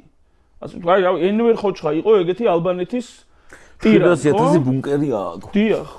და ანუ ის იყო თავის ფსიქომოგზაურობაში იყო. იქ არ იყო არანაირი გეოპოლიტიკა, თვითონ შეეტენა საბჭოთა კავშირს, მერე თვითონვე მოახდინა იზოლაცია საბჭოთა, მერე თვითონვე მოახდინა იზოლაცია ჩინეთისგან, სრულ იზოლაციაში მოაქცია ქვეყანა და აბსოლუტურ მონათმფლობელობაში ყავდა სიღატაკის ზღვარზე აცხოვრა მინიმუმ 30 წელი ის ხალხი. ერთი პარალელი მართლა რაც არის, ენვერ ხოჯასთან ვიდეოც მაქვს მაგაზე ჩაწერილი, რომ მოსახლეობა აცხოვრა ომის შიში და ააგო 700,000 ბუნკერი და ალბანეთი დღემდე არის ლიდერი შვეიცარიას და რავი გერმანიას ერთად აღებულს არ აქვს მაგდენი ბუნკერი რაც ალბანეთს. კი, აქედან გამომდინარე ჩვენ ახლა ნახეთ, ანუ ჩემთვის ძალიან მნიშვნელოვანი ხა ეს თემა რაც შემოვიდა, ხო? ანუ აი ეს ქიმიური ნივთიერებების თემა ძალიან მნიშვნელოვანი თემა, მაგრამ ახლა ჩვენ აი სწორი მართვა უნდა მოვახდინოთ ჩემი აზრით ამ ასპექტის. თორე ახლა ბრძოლაში ვართ ჩვენ და შეიძლება ახლა რაღაცნაირად ბიზნესს სარგებელი მიიღოს ამითი რომ აი მე ახლა იცი რა ხალხო მანიფესტაციაზე არ გავიდეთ როგორმე ამან ახლა ქიმიური ნივთიერებები არ მოგვასხას და რაღაცა დიდი ზიანი არ მოგვაყენოს და ასე შემდეგ. ანუ ამ ქვეყანაში არ დაილევა, უნდა განვაცხადოთ, არ დაილევა ხალხი, რომელიც ქიმიურ ნივთიერებას კი არა, ნებისმიერ საფრთხეს არ შეუშინდება, ნებისმიერ ისეთ ტიპის ფიზიკურ განადგურებას არ შეუშინდება და წავა და წინა ხაზზე იქნება და ამ ქვეყნისთვის თავს გაწირავს რა. არა მარტო თავის თავს, აი ყველაფერს გაწირავს თავიდან ბოლომდე. თავისი ცხოვრებისეული ყველა ასპექტის გათვალისწინებით. მაგრამ ამავე დროს ჩვენ უნდა მოვძებნოთ გზები, რომ ისეთი ტიპის სამოქალაქო წინააღმდეგობა ვაწარმოოთ, რომელიც ამ რეჟიმს არ მისცემს დამკვიდრების შესაძლებლობას და დამკვიდრება ამ რეჟიმის ნიშნავს, რომ ქიმიური ნივთიერებებით წყლის ჭავლის გამოყენება კი არა. საშინელებას გვიქადის რეალურად. ჯერ კიდე არ გამოსულა ალბანელი ხალხი იმ ტრამვისგან, რომელიც მათ მიიღეს აი ამ ტირანის ვის ქვეშ. და кайხანი ვერ გამოვა ჯერ კიდე. ამიტომ ჩვენ საზოგადოებას უნდა დავეხმაროთ ფოკუსი გაასწოროს ორ რამეზე, ჩემი აზრით. ერთი ის არის, რომ ჩვენ თუ ეს რეჟიმი არ შევაჩერეთ, ვიდრე ისინი რეალურად დამკვიდრდებიან. გაცილებით უარესი გველის, ქიმიური ნივთიერებები საჭმელში გელის და სახში გელის და კიდე 1000 უბედურებაში გელის აი ამ მართლობის პირობებში, რომელსაც ეს ამკვიდრებს. და მეორე, არა მხოლოდ ნეგატიური, არამედ პოზიტიური დღის წესრიგით, რომ ამათ რომ მოვიშორებთ. მერე რამხელა შესაძლებლობები გველის და მერე რამხელა გარღვევები გველის და რამხელა წინსვლა და განვითარების პერსპექტივა ევლის ამ ქვეყანას. აი ეს ორი ძალიან მნიშვნელოვანი, კარგად არგუმენტირებული, დასაბუთებული პარადიგმა ორივე უნდა წამოვწიოთ, რაც შეიძლება მაღალ დონეზე, რაც შეიძლება მრავალმხრივად და ამისთვის ჩვენ ძალიან გვჭირდება კარგად შეთანხმებული, მინიმუმ საბაზისო შეთანხმების ირგვლივ ფორმირებული ძალის ცენტრი, საზოგადოებრივ და პოლიტიკურ განზომილებას რომ ამაზე ვისაუბრებთ. რომელიც აი ამ ორ პარადიგმას წამოწევს და ჩვენი საზოგადოების ფოკუსი გასწორდება იმაზე თუ რა არის რეალობა, ვის ვებრძვით ჩვენ აქ, ბიზნეს სახით, რას ვებრძვით, რა მოცემულობას ვებრძვით, როგორ უნდა ვებრძოლოთ და მერე რას ავირიდებთ თავიდან და მერე რა პერსპექტივები გოლის. ჩემი აზრით, აი ეს ამბავი მოგვიხსნის აი ამ ძალიან დიდ გაუგებრობას და ბუნდოვანებას, რომელიც იმხელა ენერგია მიაქვს ამას, რომ ანუ უბრალოდ დეზორიენტირდება ადამიანი რა. ანუ რა უნდა გააკეთოს ახლა? გამოვარდეს და რა უნდა გააკეთოს? ფოკუსი უნდა გავასწოროთ სულ ყველამ და აი ამაში ჩვენ ახლა აქტიურ ადამიანებს ძალიან დიდი როლი და წვლილი მიგვიწვის და კიდევ ბევრი გვაქვს გასაკეთებელი მაგ მიმართულებით ჩემი აზრით. ვეგებებით ამ წელიწადს ორივე მხარე. როგორ ვეგებებით ჩვენ, თქვათ, მხარე რომელიც ესეც უნდა ითქვას, რომ ჩვენც ძალიან დაგსაქსულები ვართ, ჩვენ რაც გვაერთიანებს ის, რომ ჩვენთვის მიუღებელია ის მეთოდები, რაც ქართული ოცნება იყენებს. ქართული ოცნების ეს ფორმაციაც კი მე ვიტყოდი, რომ ქართულ ოცნებას სხვადასხვა სახეები ჰქონდა და სხვადასხვა ფორმაციები. ხო, 2012 წელს ვინც იყვნენ, დღეს პრაქტიკულად არც ერთი აღარ არიან დარჩენილი, ხო? და ამავდროულად, ანუ ჩვენ, მიმაცავლური რაც გვაერთიანებს არის ის, რომ ჩვენს მიუღებელია ესენი როგორ მართავენ ქვეყანას, მიუღებელია საით მიგვაქანებენ. იმიტომ რომ ყველანი ალბათ მაინც ვთვლით, რომ უფსკულში მიგვაქანებენ და შეიძლება რაღაც დაობდით რა სიღმის უფსკულში გადაგჩეხავენ, მაგრამ მაგაზე ვთანხმდებით. მეორე მხარეს, აი ყველას ალბათ ვივარაუდებ, რომ ყველას ყავს საკმაოდ ახლო წრეში ვიღაც, ვინც არის ქართული ოცნების გულშემატკივარი. მე მაგალითად თან შემიძლია ვთქვა, რომ ეს ხალხი, ვინც ქართულ ოცნების რაღაცა ის პროპაგანდისტული სისულელეები და ნაბოდვარი დაიჯერა თავის დროზე, ამ ხალხს არ ვაყენებ შეურაცხყოფას, იმიტომ რომ პროპაგანდა ძალიან ძლიერია, ანუ უდესი რესურსები თხევა, ფული და ადამიანური რესურსიც ბუნებრივია, რომ ანუ ამ ხალხს სჯეროდა აბა ომი გინდათ, სჯეროდა deep state-ის, სჯეროდა რომ კორუფცია არ არსებობს და ასე შემდეგ და ასე შემდეგ და ეს ხალხიც როგორ ეგებება? ეგებება კამიტით და პირველი მსოფლიო ომის დროინდელი მომწამლავი ნივთიერების გამოყენებით, რომელიც შეაფქვეს მათ შვილებს, მიშვილებს, დიშვილებს ამეშვება მათ ახლობელ ხალხს და არავინ არ იცის რა გრძელვადიანი შედეგები მოყვება. ეგებება იმით, რომ უი თურმე კორუფცია არსებობდა და უი თურმე ომში ჩვენ გვითრევდნენ, ოღონდ ძალით გვითრევდნენ და ამ დროს თუ კორუფციონერი თავდაცვის მინისტრი ყავდა, ყოველ ლოგიკური იქნებოდა, უბრალოდ კი უნდა ჩავეთრიეთ, უნდა მოვესყიდეთ. ეგაა და ეგ და deep state, ესე იგი ისეთი გაჭირვებულია, რომ ვერ მოისყიდა ადამიანი, რომელიც რაღაც 500,000-იანი სახლი იყიდა მალაგასთან სანაპიროზე, უყიდნენ ამ 1,500,000-იან სახლს ბარსელონაში, ანუ შევარცხვინე deep state-ი, რომელიც აი ეგეთ სოფლიოს მართავს, ტრილიონებს ატრიალებს, ოღონდ აი კასპს ვერ ამარცხებს და ხაშურთან არის გაჭედილი. რა, ან სამტრედიასთან რა მნიშვნელობა აქვს, რომ გეოგრაფიულ სახლს დავასახელებთ და ანუ მეორე მხარეც რაღაცნაირად ისე ხდება რა, პირობითად რო ავიღოთ, დეკემბრის ბოლოს თორნიკე რიჟვაძე იყო გამარჯვებული და აჭარის ფასკუნჯი იყო. დღეს თორნიკე რიჟვაძე სად არის? ხო, აი ეს ვარაუდობთ, არის გერმანიაში, არ არის გერმანიაში, მაგრამ ყოველ შემთხვევაში ისე მაგრად ხო არ არის და როგორ ვეგებებით ამ სიტუაციას, ეს ერთი, ანუ როგორ ხვდებით თქვენი აზრით მხარეები და ან როგორ წარმოგიდგენიათ ან მომდევნო ნაბიჯები და თუ რას ლაპარაკობდა მე ხო ვეთანხმები რა მაგრამ ფოკუსის გასასწორებელია და რაღაც საერთო გრავიტაციის ცენტრიც საპოვნია ჩემი აზრით რა მაგაში გეთანხმები ყოველ ვარიანტში რაც ჩამოთვალე რითი ხდება იქეთ ამ მხარე ერთი გამოგვჭა რა არაბებზე მიყიდული დაცული ტერიტორიით და ეს არის ძალიან ისეთი მნიშვნელოვანი кейსი.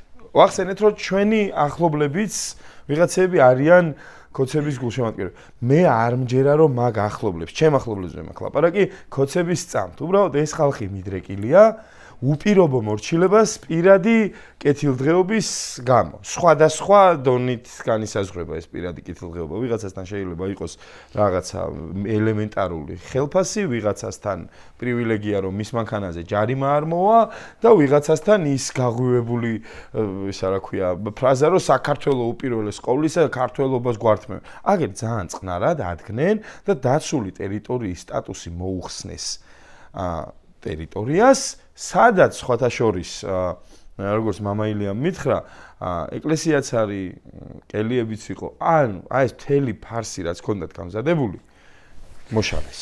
ეგ რა წამით ბუდიში მეც აღარ გაგაწოდი, მაგრამ დავით აღმაშენებელს ლამის გოგა ხაინდრავან brali დასტო რომ არაბები რატო გაასახლე დავით ეს რა გააკეთე ზუსტად მაგიტო მოუწიათ აი მკიდობნის ეგრე ამოქოქვაც რომ რაღაცნაირად ეხა თავის ხალხს ეს შეუფუთონ მაგრამ ვერ იმუშავებს ერთი წლის განმავლობაში მე რასაც ვხედავ და რასაც უყურებ ერთი წლის განმავლობაში ორივე მხარეს მოხდა გარკვეული ფილტრაცია აქედან მოვიკითხავ აი განსაკუთრებით იმ ინფლუენსერებს პირველი ერთი კვირა შარშანოს თავზე ფოტოებს რო იღებდნენ და აი მაგარი ეკიპირებულები რო დადიოდნენ და ეხა კოცების ივენთებზე რო დარბიან რა ეგენი და ძალიან კარგია რომ ეგ კაფი ეგრევე მოეხადა პროცესს ბევრი ადამიანი ერთი წლის განმავლობაში აუ ეს ცენი მართლა რადიკალები ყოფილან და deep state ყოფილან და წავედით სახლშიო ეგეთი ხალხი აი არ ვიცი ერთი ხელისთიძე ჩამოსათვლელი შეიძლება იყოს.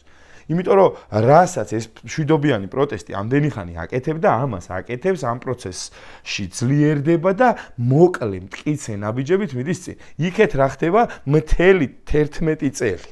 რაც აშენეს, რაც გააღვივეს და რასაც სასუქი უყარეს, იმას შლიან და ცლიან მარტივად რო ვთქვათ რა ორ ირაკლიზე აეწყნენ უკვე და ერთი ირაკლი თავის ფლანგიანად ჩაჩეხეს მინიმუმ იმ ირაკლის რაღაცა კახური კლანი უკვე ფიქრობს ძმაო ისე აღარ იშოვება ხო ერთი წლის თავზე მე რასაც უყურებ ხედავ იმას რომ საღად მოაზროვნე ადამიანი რომელიც არის ქართველი და პოზიციონირებს როგორც აი მე მართლმადიდებელი ქართველი ვარ და კოცებისკენ არის ჩვეულებრივი ვლასტ მადიდებელი გრუზინი და აი ვლასტ მადიდებელი გრუზინები ცოტანი დარჩნენ იქეთ რა ზუსტად ვიცი რომ იქ კოცების იმ პროპაგანდის რასაც ამდენი ხანი აღვივებდნენ ხალხს აღარ სჯერა ტროლ ბოტები რო ავიღოთ მათი ერთ-ერთი საყვარელი ოფშენი რაც არის ტროლების რაოდენობა შემცირებული არის და აი სუცხელცხელი და ახალახლები ყავთ რა იმიტომ რომ რაღაცა იქაც არ მუშაობს და გამორჩეული ბოტები ვინც ყავდათ რა ისინიც აი ძალიან იშვიათად ამოყოფენ ხოლმე თავს რა შეიძლება თვეში ერთხელ დაპოსტოს რაღაცა ორჯერ მე არ მაქვს ელიტურ ტროლებზე ლაპარაკი რომელიც აი შუარგოლის ტროლებზე რომელიც ძალიან კარგი ინდიკატორია ერთი წლის თავზე ვიღებთ იმას რომ რა ხდება აქეთ ყველა კარგად ხედავს და იქეთ რა ტყუილზე იდგა ეს ყველაფერი ბევრად უფრო ნათელია ისევ მათი ეხლანდელი და ყოფილი მხარდამჭერებისთვისაც რა. ეხლა ეს ერთ წელი კი არის ეს აქტიური პროტესტის, მაგრამ ეს პროტესტი უფრო ადრეა დაწყებული. პირველი გამოვლინება როგორც თქვი ეს გავრილოვის ღამე იყო და მე განსაკუთრებით პირველი რუსული კანონი, მეორე რუსული კანონი იყო პერმანენტული აქციები, უბრალოდ ეს ბოლო ერთი წელია უკვე ისეთ რეჟიმზე გადავედით, რომ დღე არ ყოფილა, დღე ერთი, როდესაც იქ რუსთაველზე ხალხი არ მდგარა და სხვადასხვა ფორმით არ იყო პროტესტი გამოხატული, რაც მე მგონია უნიკალურია ხა საქართველოს უახლეს ისტორიაში, ესეთი რამ საერთოდ უყოფილა. შეიძლება ბევრი მაგალითებიც ვერ ვნახოთ სოფლიოში, თუ საერთოდ ნახეთ ეგეთი ტიპის, ასე ვთქვათ, სისტემატიური პროცესი. ეხლა მაინც უნდა შევხედოთ ჩვენ ამ პროცესს რა დანაკარგები მივიღეთ და რა გამოცდილება მივიღეთ, ხო, იმიტომ რომ ხა ეს რეჟიმიც ამ პროცესს როგორ უყურებს, ხო, ანუ რაღაცა ტიპის პლეიბუქივით აქვს რუსეთის და ბელარუსის გამოცდილება, რაღაცა სწრაფად ჩაუშვა და ჩვენ ამ დროის განმავლობაში ხედავთ წემება, წამება, რაც გამოიყენეს რეპრესიული კანონმდებლობა არაერთი შეტევა, ცალკე პოლიტიკურ, ანუ ურტყავს, ანუ ცდილობს გაანადგუროს როგორც პოლიტიკური ჯგუფები, გაანადგუროს არასამთავრობო ორგანიზაციები, გაანადგუროს აკადემიურ სივრცეში შეიჭრა, ანუ ყველა მიმართულებით შეიჭრა, რაღაცა ტიპის დანაკარგები გვაქვს პირველ რიგში, რა თქმა უნდა, ეს ადამიანებია, რომლებიც აღმოჩნდნენ გისოსებს მიღმა და ეს ადამიანები არის დასახსნელი და ერთ-ერთი ყველაზე მთავარი. მეორე, სოლიდარობის ელემენტებზე ცდილობდნენ დაარტყმას, აი ფონდებს რო დაარტყეს, ორგანიზაციებს, რომელსაც იურიდიული მომსახურება ქონდა, ხო არასა იმად დაარტყეს ასე შემდეგ. მაგრამ მიუხედავად ამ ყველაფრისა, ხა ჩვენც ამ პროცესის განმავლობაში შეიძლება ბევრი ისტორია რამე ვაკეთეთ და ჩვენც დაუშვით ხანახან რაღაც შეცდომები და მე ვფიქრობ ამ ერთ წლის განმავლობაში ჩვენ ფასდაუდებელი, რასაც ახლა ლევანი ამბობდა, რომ აი რაღაცა კაფე მოიხსნაო, ხო, ფასდაუდებელი გამოცდილებად შევიძინეთ და ადამიანები შევიძინეთ, იმიტომ რომ მე იქ რომ მივდივარ, ხო, უკვე ის ადამიანი, რომელიც მუდმივად იქ დგას, ეს არის რაღაცა როგორი ტიპის ბირთვი, იცით, რომელიც მარტო ეს ხალხი კი არ არის, ეს უბრალოდ ეს ხალხი არის ძალიან დადებული ამ პროცესის მიმართ, რომ ლოკომოტივია ამ პროტესტის წარმმართველი თავიდან ბოლომდე, თორემ პროტესტი არის აბსოლუტურად ყველგან. ყველაზე კარგი ინდიკატორი ამისი რა იყო, იცით, ეხლა შერმადინის გამოსამშვიდებელი სიტყვა რო იყო და ეს ანუ მე ხა მიყვარს სპორტი და ძალიან გული მწყდება ხოლმე ეგეთი ადამიანები, ესე რომ თუნდაც რომ ამთავრებენ ხოლმე კარიერას, იმიტომ რომ ასე ვთქვათ რაღაცა გაუკეთებია, ხო, თავისი ქვეყნისთვის და უთამაშია და ასე შემდეგ და რაღაცა კუთხით მაქვს ესეთი ადამიანების მიერ პატივისცემა, მაგრამ აი ხა ესე ძალიან სამარცხვინო განცხადების მერე იმ დროს, როდესაც ჩვენ რუსთაველზე ვიდექით, იქ პროტესტი ეგრევე, ანუ ამ ფრაზამ გამოიწვია, რომ დარბაზში რომელიც ხალხი დიდი ალბათობით უმეტესობა არ დადის, ეს ყოველდღიურად. ეგ ესეთი რეაქცია გამოხატა, ანუ ეს პროტესტი არის გამფენილი აბსოლუტურად ყველგან. ჩვენ რაც გვაკლია ამ პროცესში, აი ეს სწორი იყო, ეს არის რაღაცა მართლა გრავიტაციის ცენტრი შექმნა, რომ ადამიანებმა დაინახონ პროცესი რაღაცა, რომლის მიმართაც, ასე ვთქვათ, სადაც დაინახავენ რაღაც ძალის ცენტრს და უფრო მეტი мотиваცია გაუჩნდება, რომ ისევ ამ ბრძოლაში დაბრუნდნენ. ზოგი აქტიურად შეერთვება. ზოგი ხა მეტნაკლებად პასივი, ხა ჩვენ რაღაც ინიციატივა ქონდა, მაგალითად დღესაც გუშინ ვთქვით, რომ აი დაუშვათ თუ ვიღაცა ყოველდღე ვერ მოდის და გასაგებია, ხო, შეიძლება ვერ მოდიოდეს რაღაც მიზეზების გამო, კვირაში ერთი დღე გამოყოს ამის ფორმის გამოსაყდავა და რაღაცა თარიღი ვთქვით, ხო, მაგრამ სხვა ფორმებით შეიძლება, რა თქმა უნდა.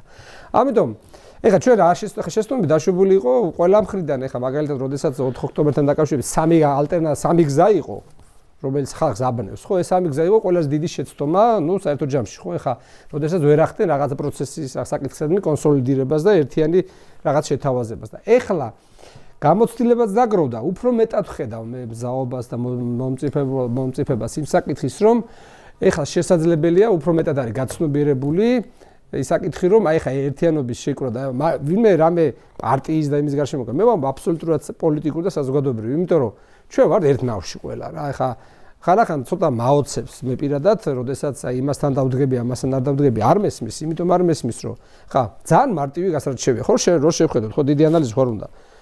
პოლიტიკოსები ზიან ციხეში, პოლიტიკურ პარტიებს აგზავნოს აპირებს.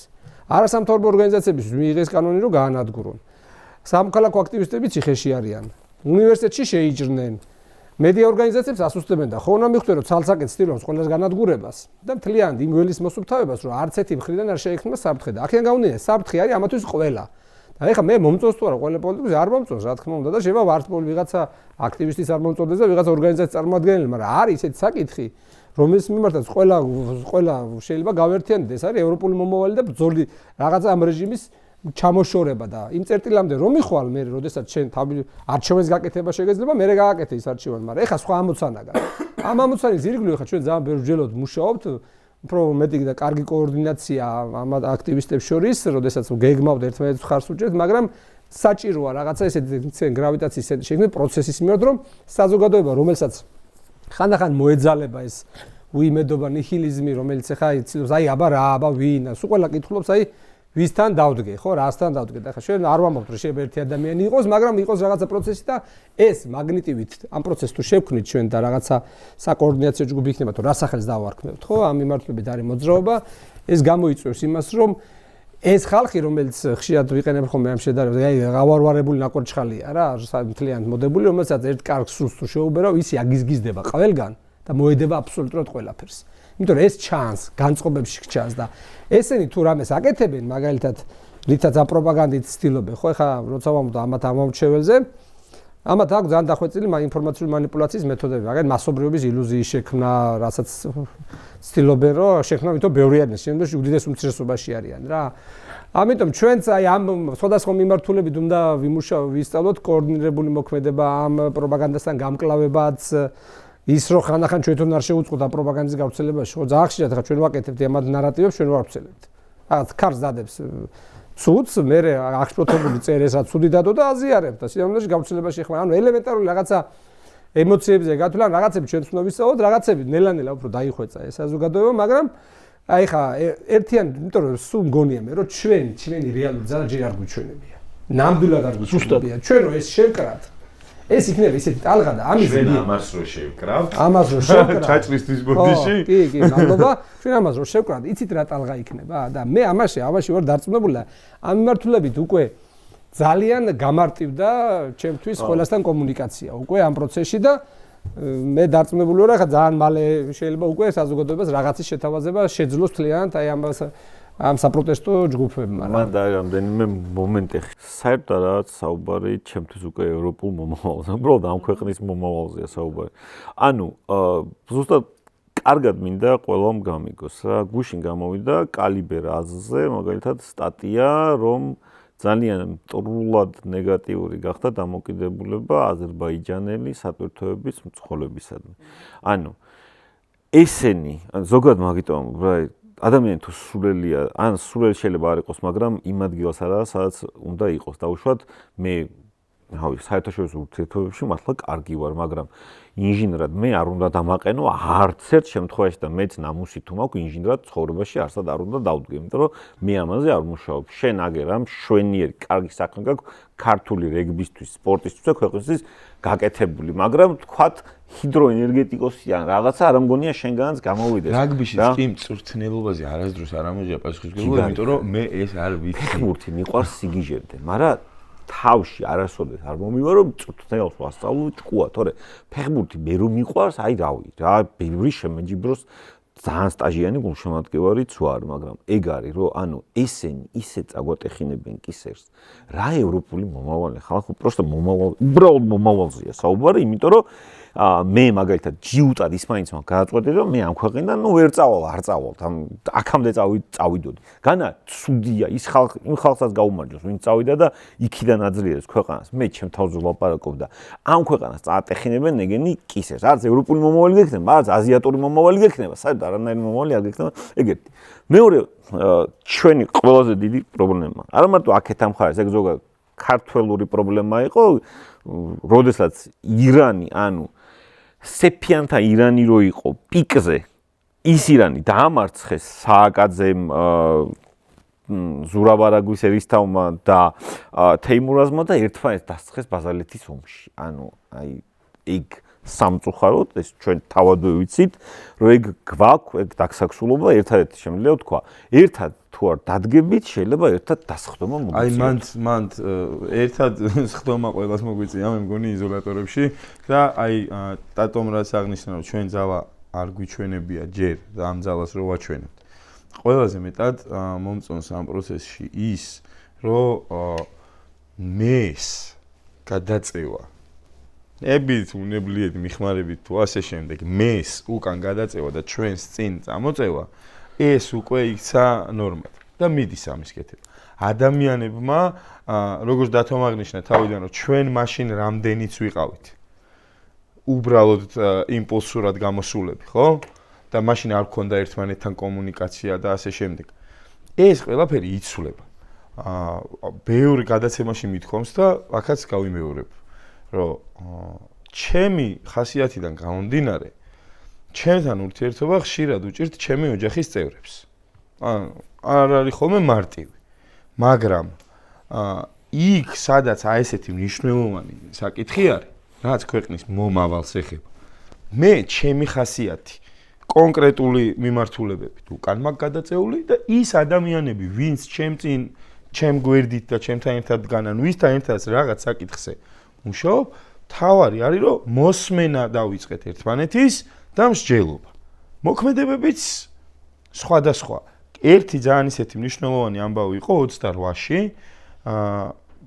ეს პროტესტის გატანა სხვადასხვა ლოკაციებზე. მე რაც ჩემი თვალით ვნახე, 1 წლის განმავლობაში მარშები, მსვლელობები და ასე შემდეგ. ყველგან თითქმის აქტიურად დავდიოდი და სულ ვაკვირდებოდი რეაქციებს. აი, ბევრი იყო, რომ ვიღაცა იგეძაბება რაღაცეები ამ კონკრეტულ შემთხვევაში 28-ში ჩვენ დავიწყეთ წერეთლის ძეგლთან, მერე ავედით სადგურის მოედანზე და იქაც რამდენიმე ლოკაციაზე გქონდა ბანერი გაშლილი, დაახლოებით 2-დან 3 საათამდე მონაკვეთში და ბოლოს ჩავედით მეტროში. 3 საათის განმავლობაში 3 ადამიანი იყო, რომელმაც რაღაცა ნეგატიური გამოხატა აი ამ აქციის მიმართ. ერთმა შეიგინა მანქანიდან და რო უთხარით, რომ გაჩერდი აბა 2 წამი, რა გინდა? გაიქცა. მეორე რაღაცა შეურაცხყოფელი დაიძახა მანქანიდან და საცობში აღმოჩნდა და რო უკითხეთ, რომ რა გითხარი, მე არაფერი არ მithქვამს იყო პასუხი და ერთი ახალგაზრდა ბიჭი იყო, რომელსაც წესით ნაცების ამბები უნდა ცოდნო და გადმოცემით. და რო დაგვინახა მისი რეაქცია იყო, რომ ნაცების დედაო რა და აქედან პასუხი იყო, რომ აუცილებლად ოღონდ კოცებში მყოფი ნაცების თამადობით დავიწყოთ, ხო? და მე მასაც არ ქონდა პასუხი. სამაგიეროდ იყო ბევრი სიგნალი მანქანიდან. ბევრი თავისუფლება რეჟიმის ტყვეებს შეძახილი. იყვნენ პენსიონერი ქალბატონები, რომლებიც მოვიდნენ და თავიანთ პრობლემებზე დაიწყეს ლაპარაკი. ანუ თვითონ რაც აწუხებდათ. პროტესტში ერთმანეთის გათვალისწინება და ერთმანეთის მოსმენა დაწყებულია რა და ეგ არის ძალიან მნიშვნელოვანი. ურთიერთ პატივისცემა, რაზეც უნდა იდგეს ყველაფერი და აი მე ჩემი საყვარელი სპორტიდან ყველაზე მეტად ეგ მომწონდა. ურთიერთ პატივისცემა, წესების პატივისცემა და აი სხვადასხვა ჯგუფები, ვინც შემოდიან, მწვრთნელები, მოთამაშეები, გულშემატკივარი და ასე შემდეგ, ერთმანეთის მიმართ არიან პატივისცემით განწყობილი. მაგას ვაღწევთ რა და ეგ არის ძალიან მნიშვნელოვანი. საბოლოო ჯამში ეს ერთობა ისე შეიკრება, რომ ეს აი გამარჯვების მერე ერთმანეთთან დატაკებაც ჩაკეტილი იქნება რა. ისევ საზოგადოებით, იმიტომ რომ ამ იდეის და ამ ბრძოლის ირგვლივ ისეთი ადამიანები ერთიანდებიან, ჩემს ირგვლივ პირადად, აი ის სამეგობრო, საახლობლო, რომელიც მე რუსთაველზე შევიძინე, ზოგს ვიცნობდი და ზოგი იქ გავიცანი და ძალიან გადავეჯაჭვეთ ერთმანეთს ამ 1 წლის განმავლობაში, ყველა შეთანხმებულია, რომ როგორც კი იქნება ცვლილებები, ეგრევე ბევრად უფრო ფხიზელ მოქალაქეებად ვიქცევით რა. პატარა გატარებები, იქ პოლიციელმა ვიღაცაც ემა და აი ხა აბა დაიმსახურა რა. იქ ვიღაცამ რაღაცა მოიპარა, კაი არ აუშავს, ვის არ მოუპაროს. აი ეგ დამთავრდება და სხვა რელსზე გადავეწყობით რა. მაგრამ ჯერა მაგის. ანუ ერთი მომენტი რაც კიდევ ის თქვაც მინდოდა, ნუ აი 28-ში რაც გამოჩნდა და აუცილებლად გამოჩნდებოდა კიდეც რა, იმიტომ რომ არსად არ წასულა ეგ პროტესტი, უბრალოდ კიდე ერთხელ აი თვალნათლივ დადასტურდა რა. არსად რო არ წასულა ბევრი რაღაც იტკისება, იმით თუნდაც რომ საკალათბურთო დარბაზში ხა ის ბოდვა 30 აკაჩუკი თუ ნაცი შეაგზავნეს რაღაცა სისრულელეები, რაც ეგენი ედებიან რა.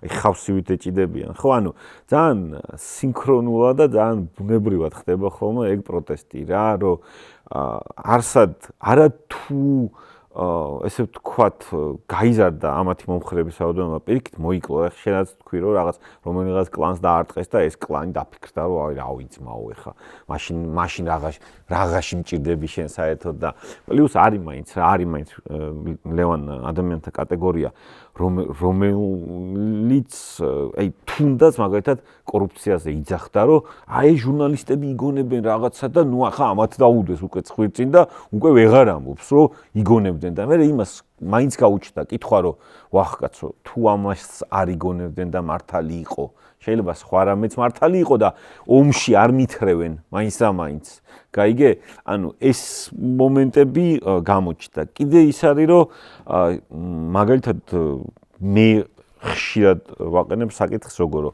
ჩვენ რა ერთმანეთს ველაპარაკებით ან პოლიტიკოსი თუ მოქალაქეს ესაუბრება ამ ხრივ სამწუხაროდ ჩამოყალიბებული პოლიტიკური ოპოზიციური ძალები მგონია რომ მაინც სწორი კომუნიკაციის ფორმები არა აქვს ნანახი მოსახლეობასთან შეიძლება საუბარს რავი, აი როგორ გითხრა რა, რაღაც ჟან ვალჟანსა და ჰიუგოზე შეიძლება აზრი არ ქონდეს, უნდა ელაპარაკო უშუალოდ მათ სოციალურ პრობლემებზე. იმაზე რაც აწუხებთ, იმაზე რომ აქცია რო იყო ჯანდაცვის სამინისტროს წინ და ბავშვებს წამალი არ აქვს და ვიღაცას რო ქეშად ამოუღეს ჩემოძმაო 7 მილიონი დოლარი, რა? ამაზეც უნდა ელაპარაკო, იმაზე რომ აი ჭიათურლებს რო პრობლემები აქვს. თუ გახსოვს შენ ჭიათურის პროტესტი, ეხლა რო კიდე რო გამძაფრდა, იქ თავიდან იყო რა, აი პოლიტიკა არ გვინდა, ძმაო პოლიტიკოსები არ გვინდა და არასდროს არ დამოწევა რუსთაველის პროტესტის მიმართ მათი გინება. კი, მაგრამ თუნდაც ის მოსახლეობაც უნდა მივახედროთ, რომ ჩემოძმაო ყველაფერი პოლიტიკაა. ყალს რასვამ, რძეში რა არის, ჰაერი რასაც სუნთქავ, ყველაფერი პოლიტიკაა და შენ დადებილება და შენი გამოშტერება და მოტყუება დაიწყო იმით, რომ დაგარწმუნდეს, რომ არა პოლიტიკა შენი საქმე არა და ყველაფერი უნდა გამიჯნო, უნდა გამიჯნო ისე როგორც ამათ აწყობთ. ანუ ამათ რო აწყობთ, პოლიტიკა და სპორტი უნდა გამიჯნო. ამათ რომ არ აწყობთ, არ უნდა გამიჯნო. ანუ ამათთვის მოსულა რომ შერმადინმა უშუალოდ ყობახიძეს მადლობა უთხრას, მაგრამ არ მოსულა რომ მე მაგაზე ვინმე უსტვინოს შერმადინს და ეგრე კიდე ზოგადად არ მოსულა რა და ანუ ეგ მომენტი აქეთ მხარეს რაც გქონდა კიდე მართალი ხარ შენ რა ნელა მივდივართ აქეთკენ რა ისე ძნელად, მაგრამ მივდივართ რა საბოლოო აი მაგ ძნელად მისული წარმატება, ძნელად მიღწეული წარმატება და შედეგი ბევრად უფრო მყიცია, კი, მე ეგრე მინახავს და მე ეგრე ვიცი, მარტივად მიღწეული, მარტივად ნიავდება რა, იმიტომ რომ მე როგორც მოქალაქე 36 წლის ვარ და პირველად 20 წლის წინ მცემეს რუსთაველზე პოლიციელებმა. და აქედან მოყოლებული ანუ რაღაცა სახეები იცვლება ტიპების და რავი ბოლოს შარშან მცემეს რა და მე სულ პრობლემები არა და ვცდილობ რომ კანონმორჩილი მოქალაქე ვიყო ხო და რაღაცა მთელი ჩემი ენერგია მქონდეს იმისკენ მიმართული რომ რეგიონებში ბავშვებს ჰქონდეთ წვდომა სპორტზე და სახელოვნებო მიმართულებაზე ანუ რაღაც თავისი ინტერესის სფეროები იპოვონ ცადონ და მიხვდნენ ეგარი თუ არა აი ამის კეთება მინდა მაგრამ ბოლო 1 წელია აქტიურად ვარ პროტესტში ჩართული იმიტომ რომ ბოლო 1 წელია პროტესტი არის უწყვეტი ხო ამ 1 წლის განმავლობაში მე პირადად და ჩემს ირგვლივ ადამიანებს ამაში რა ენერგიაც შრომა ნერვები რავი ძალიან ამით ცხოვრობ ხო მე ძალიან ძნელია რომ ეს ყველაფერი განიავდეს რა როცა მიაღწევ გამარჯვებას ადგე და გაანიავ იმიტომ რომ ნათქვამი გვაქვს რა იქ თუნდაც აი კონკრეტული ჯგუფებისთვის რომლებიც მოდიოდნენ კონკრეტული პარტიის წარმომადგენლებისთვის ვინც იქ იდგნენ რუსთაველზე და განანდარებს ანუ ვინც არ უნდა იყოს შემდეგი და ის აუცილებლად არ უნდა იყოს ერთი ძალა და უნდა იყოს რაღაცა გაერთიანება ხო იმათ ბევრად უფრო კრიტიკულად მიუდგებით იმიტომ რომ ნახეთ რას ნიშნავს მოდუნებული და თავის საქმეზე გადართული მოქალაქეების სიმრავლე. მომართა ეგ. კი. და მესამე და სამართავ. ხო, ნუ აუცილებლად მივაღწევთ ჩემეთ ამას რა, ბოლო-ბოლო როგორი მომენტია იცი რომ არ არის ეს თქვათ რაღაც მე-19 და მე-18 საუკუნე ინფორმაცია გაცილებით სწრაფად ვრცელდება და რას თავარი ამათ აქვთ ერთი დიდი მინუსი არათანმიმდევრულობა რა ანუ აი ამათი მომხრე რომც ვიყო შანსი არა ბოლოს გავჩუმდები რა ანუ ამათ ვერ დავიცავ ერთდროულად აწვევიან თეთრს და შავს ანუ ეგეთი არაფერი მინახავს ერთდროულად არის რომ სუვერენიტეტი და ორ ფეხზე და რაღაცა და ანუ არათუ რაღა ერთი ჩვეულებრივი აფერისტის სიმადა გაყიდვების მენეჯერად ქცეული ტიპი რომელიც იძახის რომ სუვერენიტეტი რაღაცა და რავი აი მან შემოვალ რა ნახე ძალიან მაგარი აქცენტები იყო ტატოსის და ლევანისის აი ნახე შენ თქვი რომ აი ქვეყნის მომავალი ანუ ევროკავშირი და რამე თემა ქვეყნის მომავალსაც ანუ ქვეყანაზე ზრუნვას და მაღალ მატერიებს რო შევეშვათ საერთოდ მოდი შევეშვათ ცოტა ხანი რა დიდი თემებია, შეიძლება სიცოცხლე გაწირო მაგ პერსპექტივებისთვის და მაგ თემებისთვის ცოტა ხანი რომ შევეშვათ, უარესი არის. ანუ ვიღაც თაღლითი სოციოპათის ფსიქოლოგიურ დრამაში ვიმყოფებით პოტენციურად მაღალი ალბათობით მე ამაში უკვე წმუნდები ნელ-ნელა და რა გვაქვს? ანუ ტიპი გვთავაზობს ფაქტიურად ტოტალური კონტროლის, ანუ ადამიანის, ყველა ადამიანის, კოცი არ აქვს მნიშვნელობა. ყველა მოქალაქის ცხოვრების ყველა ასპექტის ტოტალური კონტროლის დღის წესრიგს. ანუ მაკეთკენ მიდის.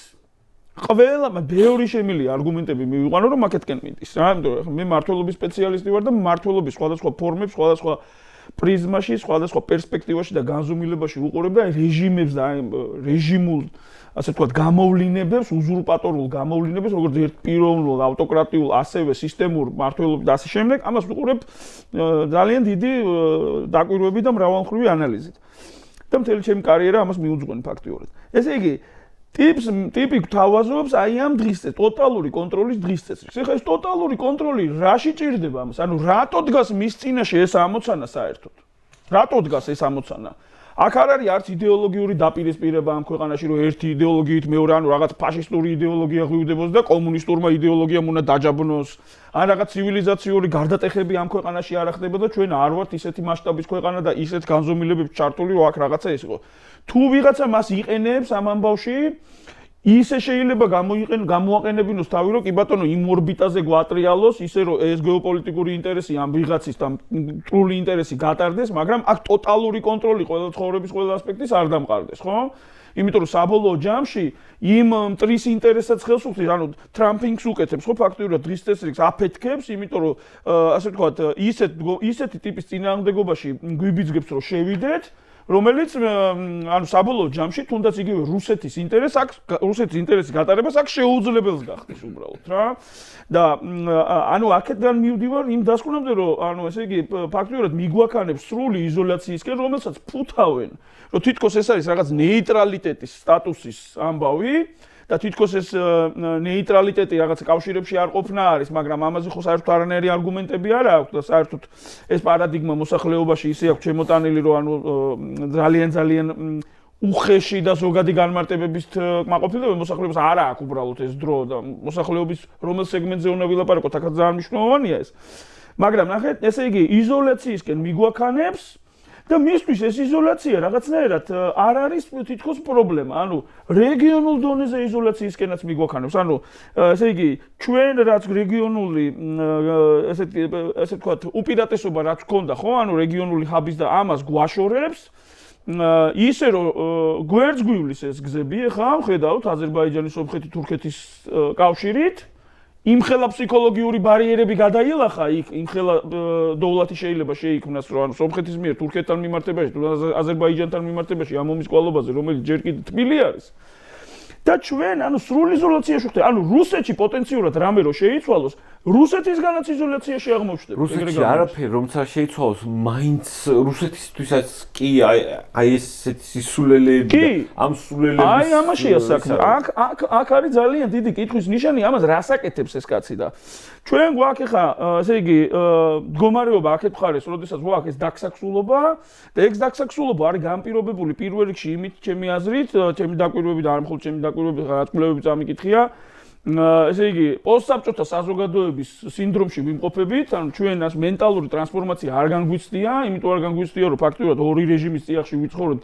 ახლა შევარდნაძის დროსაც შეიძლება რაღაცა რეჟიმი დაარქვა იმას, მაგრამ ანუ ის არ იყო რაღაცა ძალისმიერი რეჟიმი, კორუფციული რაღაცა ცუდი მმართველობა იყო, ძალიან ცუდი მმართველობა იყო რაღაცნაირად. და მე მქონდა ორი რეჟიმი, და ახლა გვაქვს ეს მეორე რეჟიმი, ხო? ანუ ფაქტობრივად გვაქვს სიტუაცია, სადაც მენტალური ტრანსფორმაცია ვერ განვიცადეთ, მიუხედავად იმისა, რომ ჯენზი წამოვიდა და ტექნოლოგიები შემოვიდა და ასე შემდეგ, ჩვენ გვაქვს მაინც ეს რაღაცნაირი ესე იგი კოდირებული არის ჩვენს ასე ვთქვათ სოციალურ ქცევაში უნდობლობა. ეს არის ერთ-ერთი მთავარი ამბავი. ერთს დაგიზუსტებ, უბრალოდ გეტყვიდო, ჯენზის და სხვასაც შეეხება, აი ჯენზისთან დაკავშირებით მე მაქვს ერთი დიდი შენიშვნა ყველა იძახის, რომ აი ჯენზი და ჯენზის იმედი და ასე შემდეგ. ჯენზი როგორც ბევრი სხვა ქართველი მიაჩვენეს რომ პოლიტიკა მათ არ ეხებათ. ანუ ეგ არის აი ვისინათ თქონია არ მახსოვს რომ ეშმაკის ყველაზე მაგარი ფანდი არის ის რომ სოფლიო დაარწმუნა მის არარსებობაშიო და ჩვენი მოსახლეობის მათ შორის ჯენზი ნაწილი დაარწმუნეს რომ პოლიტიკა შენ არ გეხება. შენ მიხედე შენ საქმეს და ამ დროს უნივერსიტეტში განათლების რეფორმას შემოაქვთ ისეთი რომ როგორ არ შეეხებათ, ყველაფერი ეხებათ, მაგრამ დაარწმუნეს, რომ პოლიტიკა არა შეისაქმე რა, დაიკიდე რა. რადგან პოლიტიკა? როგორც წესი მან დაპელერი, აქცენტი კეთდება იმაზე, რომ პოლიტიკა არის რაღაცა ბინძური ამბავი და შენი არაფერი არ გისექმე. იგანა ის რომ უნდობლობა შემოაქვს პოლიტიკის მიმართ, უნდობლობა ურთიერთობებში. არჩილად თავაკვალდეს ეს საქმება და შენ არა ძმა, რა შენი საქმე. კი ბატონო. და არჩილასაც ვერ არის საქმეა. იმას ვეღარ, მაგრამ ახლა ძალიან გული არ მომიკვდა საკუთაშა რა. ნახე, აქეთ ხარეს, ვინც ნახე თუ შევხედათ რომ რეჟიმთან წინააღმდეგობის აქტიური მხარდამჭერების სეგმენტი რაც არის, ჩემი აზრით ეს არის 150-200,000 ადამიანი, მე მომდის პასიური მხარდამჭერები, რომელიც არის მთელი ოპოზიციური საზოგადოება, ვინც ამ რეჟიმის წინააღმდეგ მისცა ხმა. აი ამ ორ სეგმენტს რო შევხედოთ მარტო, ძალიან დიდი რაოდენობა ადამიანების, ამ სეგმენტში ჩვენთან დაქსაქსულობის მთავარი ამბავი, ჩემი აზრით არის პირველ რიგში ეს პოსტსაბჭოთა ტიპის უნდობლობა, რომელიც ასე ვთქვათ, ამ კულტივირებული არის საბჭოთა დროიდან მოყოლებული და ოჯახებშიც კი გაგრძელს ეს და ურთიერთობებში გაგრძელს და ამ უნდობლობას ჩვენ კი ფუთავთ რაღაცნაირად. რაღაც ასე ვთქვათ, ინტერესების თანხვედრით და ასე შემდეგ, მაგრამ საქმეზე რომ მიდგება, მაშინ ვლინდება ხოლმე ეს უნდობლობა და აი მაგალითად ახლა აქტივისტებს რო შევხედოთ, ხშირად არის ჯგუფებს შორის უნდობლობა, ინდივიდუალურ აქტივისტებს შორის უნდობლობა. ეს უნდობლობა ასევე ხშირად არის გამყარებული იმით, რომ არის უკიდურესად განსხვავებული აღქმები რეალობის. რა არის ობიექტური რეალობა? არის ორ უკიდურესობაში ვართ ხოლმე. ერთი უკიდურესობა არის რეალურად ის, რომ არა, ხვალვე უნდა ჩვენ თუ ხვალვე არ გავანადგურეთ ესენი ყველა და რა ვიცი, ფიზიკურად არ გავანადგურეთ დამთავრდებით და მეორე არის რომ იცი რა ჩვენ თავარია ეს რასაც ვაკეთებთ ნელ-ნელა შვიდად არ შევწყვიტოთ და ესენი თავისით ჩამოიშლებიან. აი უხეშად რო ვთქვათ, აი ამ ორ უკიდურესობაში ვარ და რაც უფრო შუისკენ მოდიხარ, ხალხის უმცირდება. ეხლა წარმოიდგინე რომელი უკიდურესობაშიც არ უნდა იყო მეორე უკიდურესობაში ვინც არის ის შენთვის არის ძალიან გამაღიზიანებელი. მიუხედავად იმისა რომ ერთ ბრძოლაში ხარ, ერთი ტრანშეიდან იბრძვით შენთვის არის გამაღიზიანებელი, მე მაქვს შეგრძნება რომ ხვალვე უნდა დავამთავრო და ეს იწახის რომ ესენი თავის ჩამოიშლებიან, თავარია ჩვენ არ გავჩერდეთ. არ მევასება ეგ ტიპი რა და შემოდის ჩემი მხრიდან ეს უნდობლობა იკვებება ამით. ეხლა როგორი თემაა რომ ეს რეალობის აღქმა ხო გასასწორებელი გვაქვს და ამაზე შესათანხმებლები ვართ. და ეს პროცესი მიმდინარეობს და მე ვფიქრობ რომ ამ პროცესისთვის ეხლა რეჟიმი ძალიან ბევრ რაღაცას აკეთებს ისეც რაც ჩვენ გვეხმარება, იმიტომ რომ წნეხვი გვეხმარება ობიექტურ რეალობის ობიექტურად აღქმაში და ამაზე ჩვენ კაპიტალიზაცია უნდა მოვახდინოთ. მეორე ასპექტი არის რომ ერთმანეთის უნდობლობიდან გამომდინარე სუსტდება ერთმანეთის მხარდამჭერის ამბავი. მაგალითად მე რომ არგუმენტით მითხრა, შენ არ გეთანხმებოდე, მაგრამ შენ რომ ესე ვთქვა, არგუმენტი მომიყვანო, რომელიც მე შინაგანად ვიცი რომ სწორი არგუმენტია, მე შეიძლება მაინც არ დაგეთანხმო. და რატო? იმიტომ რომ შენ მე დათანხმებით, შენ რო გეთანხმები, გაძლიერებ რაღაცნაირად. და მე აქ შემოდის ეს უნდობლობა, რომ მე რო გაძლიერებ, შენ მე გენდობი, შენ რო გაძლიერდები, მე რას იზავ. და აი ეს ინსტინქტი, რომელიც აი ეს ცრუ ინსტინქტი, რომელზეც აწყობილი არის პოსტსაბჭოთა მენტალობა და ეს პოსტსაბჭოთა მენტალობა სამწუხარო ტექნოლოგიებით არ იცვლება, იმიტომ რომ აი სოციალური გარემო არ იცვლება, მართლობითი გარემო არ იცვლება, სადაც მენტალური ტრანსფორმაცია უნდა განვიცადოთ ჩვენ და ეს უნდა აუცილებლად გადავტეხოთ აი ამ გამარჯვების მერე. აი აქ შემოდის ეს ძალიან დიდი გამოწვევა, რომ არ დაეთანხმება, იმიტომ რომ არ გაძლიერდეს, იმიტომ რომ არ ენდობა. და შესაბამისად, აი ეს გრავიტაციის ცენტრი და ძალის ცენტრი და აი შეთანხმება ჩვენ ახლა არ უნდა წარმოვიდგინოთ, რომ ჩვენ გვჭირდება რაღაცა ძალიან ასე ვთქვათ ღრმა, რაღაცა ყოვლისმოლცველი ერთობები და რაღაცა ქორწინება და რაღაცა ესეთი მაღალი მორა არა. ჩვენ გვჭირდება ძალიან საბაზისო, იმდენად დაბალ დონეზე ვართ მაგ ამბავში. რომ საბაზისო შეთანხმებაც კი საკმაოდ სერიოზული გრავიტაციის შემქმნელი არის საზოგადოებაში. განსაკუთრებით ჩვენი ფოკუსი უნდა იყოს და აი პოლიტიკოსების фокуსი, შენ თქვი რომ ხალხთან არ დადიან ლაპარაკობენ, ან ეფექტურად არ ლაპარაკობენ. მე დადიან, მაგრამ აი იმას არ ლაპარაკებიან რომ რავი ვერა. ვისთან უნდა ილაპარაკოს? ეხლა ნახე 70% ჩვენი მოსახლეობის არის ნეიტრალი. ესენი არიან როგორ იცი, ეხლა კონფორმიზმია ეს რა საბჭოთა კავშირის ყველაზე დიდი უბედურება რაც პოსტსაბჭოთა საქართველოს გამოყვა ეს არის კონფორმიზმი. იმიტომ რომ საბჭოთა კავშირი ცხოვრობდა კონფორმისტების პირობებში. კონფორმისტები აწყობდა საბჭოთა კავშირს, რომ ეს არ არის შენი ქვეყანა, არ გაღელვებს, საბჭოთა კავშირი არის, ხვისია ეს ქვეყანა, ჩემი სახლის მიღმა არ მაინტერესებდა არაფერი რა ხდებოდა სადარბაზოში. აი ეს არის კონფორმისტი. ხო? და მის საკუთარ უსაფრთხოებაზეა ორიენტირებული ეს კონფორმიზმი. ეგეთი ყავს 70% მოსახლეობის. აქეთ არის ესე ვთქვათ, ესე იგი დარჩა 30% მოსახლეობის, რომელიც არ არის კონფორმისტი. და ანუ აქედან არის ვინც არჩევნებზე დადის, იქეთ არის ეს აქტიური მოწინააღმდეგეები ჩვენი, რომელიც ქოცების კარმუშკაზე არიან და პარაზიტულ ცხოვრებას ეწევიან და არაფერი კი არ უნდა შექმნას, უბრალოდ უნდა რომ მივიდეს და რაღაცნაირად პარაზიტულად სხვის რომაზე დაждდეს და აწყობს რეჟიმი, უთავმოყარეო კატეგორია. თუმცა ეგენი არ არიან ძალიან ბევრი ნამდვილად. და ანუ ჩვენ ვიღებთ აი ამ მოცემულობებს, რომ ვის უნდა ელაპარაკოს პოლიტიკოსი. ეხლა არის მოცემულობა, როდესაც პოლიტიკოსმა, ასევე საზოგადოებრივმა ჯგუფებმა, აქტიურმა ადამიანმა უნდა ესაუბროს და საკუთარი მაგალითით უნდა ესაუბროს პირველ რიგში ჩვენი წინააღმდეგობის აქტიურ მხარდამჭერებს. რა ეს აქტიური მხარდამჭერები, რომელიც ეხლა მაგალითად მოდი შევხედოთ, რო გამოვედით ეხლა 28-ში. ძალიან მიხარო და იმცეთი რაოდენობა ვიყავით, რომ ეს ერთობა იგრძნობოდა, მაგრამ წინა შარშანდელ 28-დან შედარებით იმდენი არ ვიყავით. ანუ სამი მაგდენი ადამიანი, ჩემი ღრმა რწმენით, სახში დარჩა, ჩვენი აქტიური მხარდამჭერები. და რატო დარჩა სახში ის აქტიური მხარდამჭერი? ის ანუ აქტიური მხარდამჭერი არის ადამიანი, რომელსაც ძალიან უნდა ცვლილება. შინაგანად, ანუ ეს ფსიქოლოგიურად ამ მდგომარეობაში იმყოფება. უნდა ცვლილება.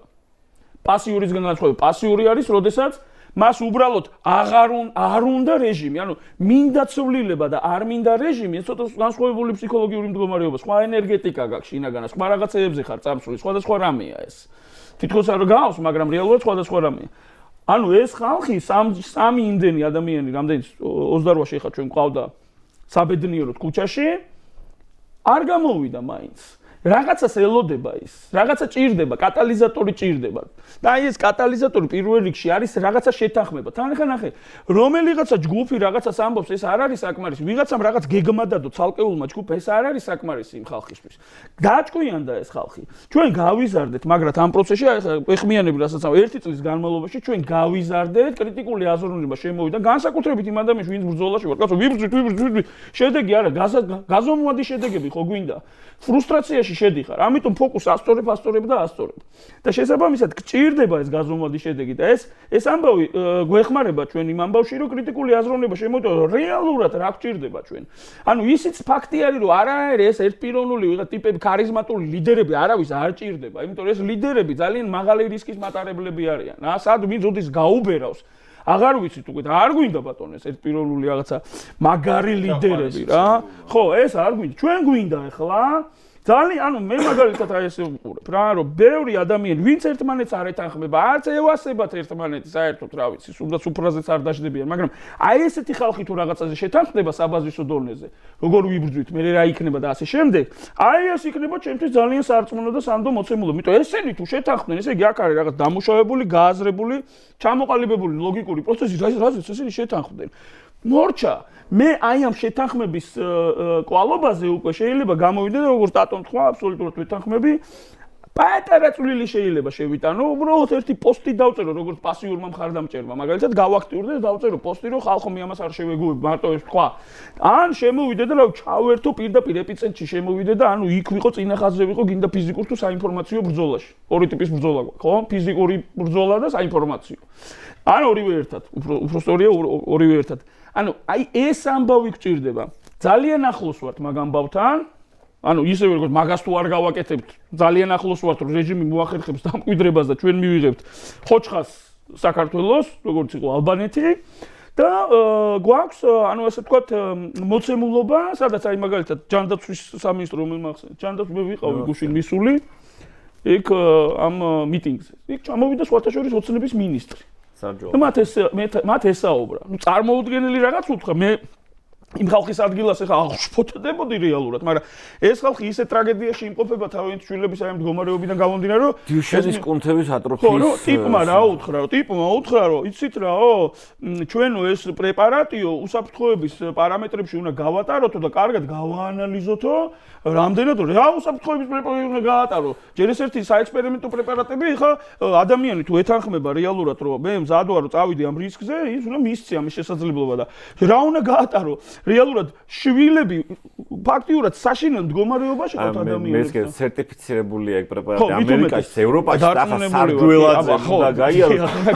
ანუ იურისტია, თარითი უნდა გაიაროს ლაბორატორია და ერთი ლაბორატორია რაც აქვს ის ნობელის პრემიის ლაურეატი მყავს მედიცინის დარგში და ამან უნდა გაატაროს იურისტია რა. ლუგარის ლაბორატორიას უნდა მიმართოს რომ გაატაროს. დადასტურებულზეც ხო იყო რომ მშობლები ათენებდნენ კანცელარიასთან და არ ჩადიოდნენ პარკი წაართვეს ვინ არიან საერთოდ ანუ რო წვიმას რო არ დაესველებინათ პარკი ეფარათ და გაგიჯეს ხელიდან ვინც გვიყურებს რომ იცოდეს რომ არა მაგალითად არა საუბარი უბრალოდ არის ელემენტარულია რომ ამათ საკუთარ მანქანების გამოცვლაზე და ჯიპებზე არ ენანებათ ფული ამაზე ენანება ხო ენანება ანუ ნახე კი არა ენანება ჩემი აზრით აქ სხვა ფაქტორი შემოდის ენანება ერთი არის ნახე ესე იგი ფული ენანება იმიტომ ცოტა აქვს ფული და რაღაცა სხვა რაღაცაში ჭირდება რა ვიცი პრემიები დაარიგოს ჭირდება ანუ ეგის ფული არ არის ანუ ამას დახარჯავდა ფულს და პლუს დაიწერდა იდეაში რა რომ აი შემო ანუ აგერ ამ ეს ხალხი ჩემზე კარგს ლაპარაკობს რა იმიტომ რომ ბავშვები გადაურჩენ ხო მართლა რა ეხლა მაგასაც ვერ აკეთებ ანუ ეს ხო პრაგმატულად აი ძალიან ვერაგული პრაგმატიზმით რო შეხედო მაგას გააკეთებდი რა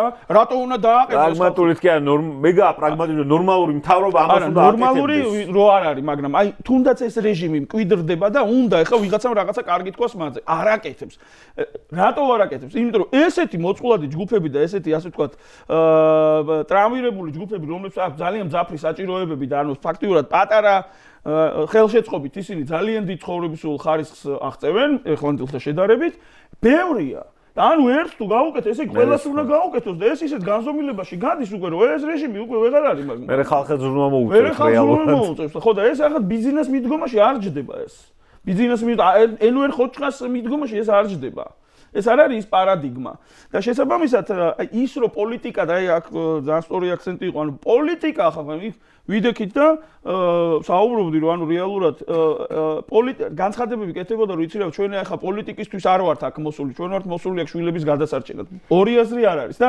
მესმის ის სულისკვეთება რომ შვილის გადასარჩენად ხარ და შენ არ გინდა ახლა გაართულო კიდე ეს თემა იქნება რამე საშველი მიიღო და იქნება რამეში დაარწმუნო ეს რეჟიმი თან ხო რეჟიმი დაარწმუნო რომ რაღაცა გაგიკეთოს რა და პოლიტიკას ცდილობ რომ გაემიჯნო მაგრამ საბოლოო ჯამში შენ რო ამ მდგომარეობაში ხარ და ის უკვე ავტომატურად პოლიტიკის და ის რო გიყურებს შენ რო შენ პოლიტიკას ამას არ უკავშირებს საერთოდ ანუ საერთოდ არ ახარ მისთვის ანგარიშ გასაწევი და არაფერს არ გაგი ანუ წაგებულია აპრიორი ხა იმედი კი არ მინდა გაუცრო ახლა ნეტა რამე გაუკეთონ ხო მაგრამ მე არ მოველი რომ ამას გაუკეთებენ რა აი ეს არის ძალიან მნიშვნელოვანია და ამაზე ფოკუსის გასწორება მოგვიწევს ჩვენ ახლა აქტიური საზოგადოება გავასწორებ დარწმუნებული ვარ და ფოკუსის ცენტრირებასაც მოვახდით აუცილებლად ამაში მე აბსოლუტურად დარწმუნებული ვარ ის პასიური მხარდამჭერებიც გადმოვლენ ნელ-ნელა და გააქტიურდებიან.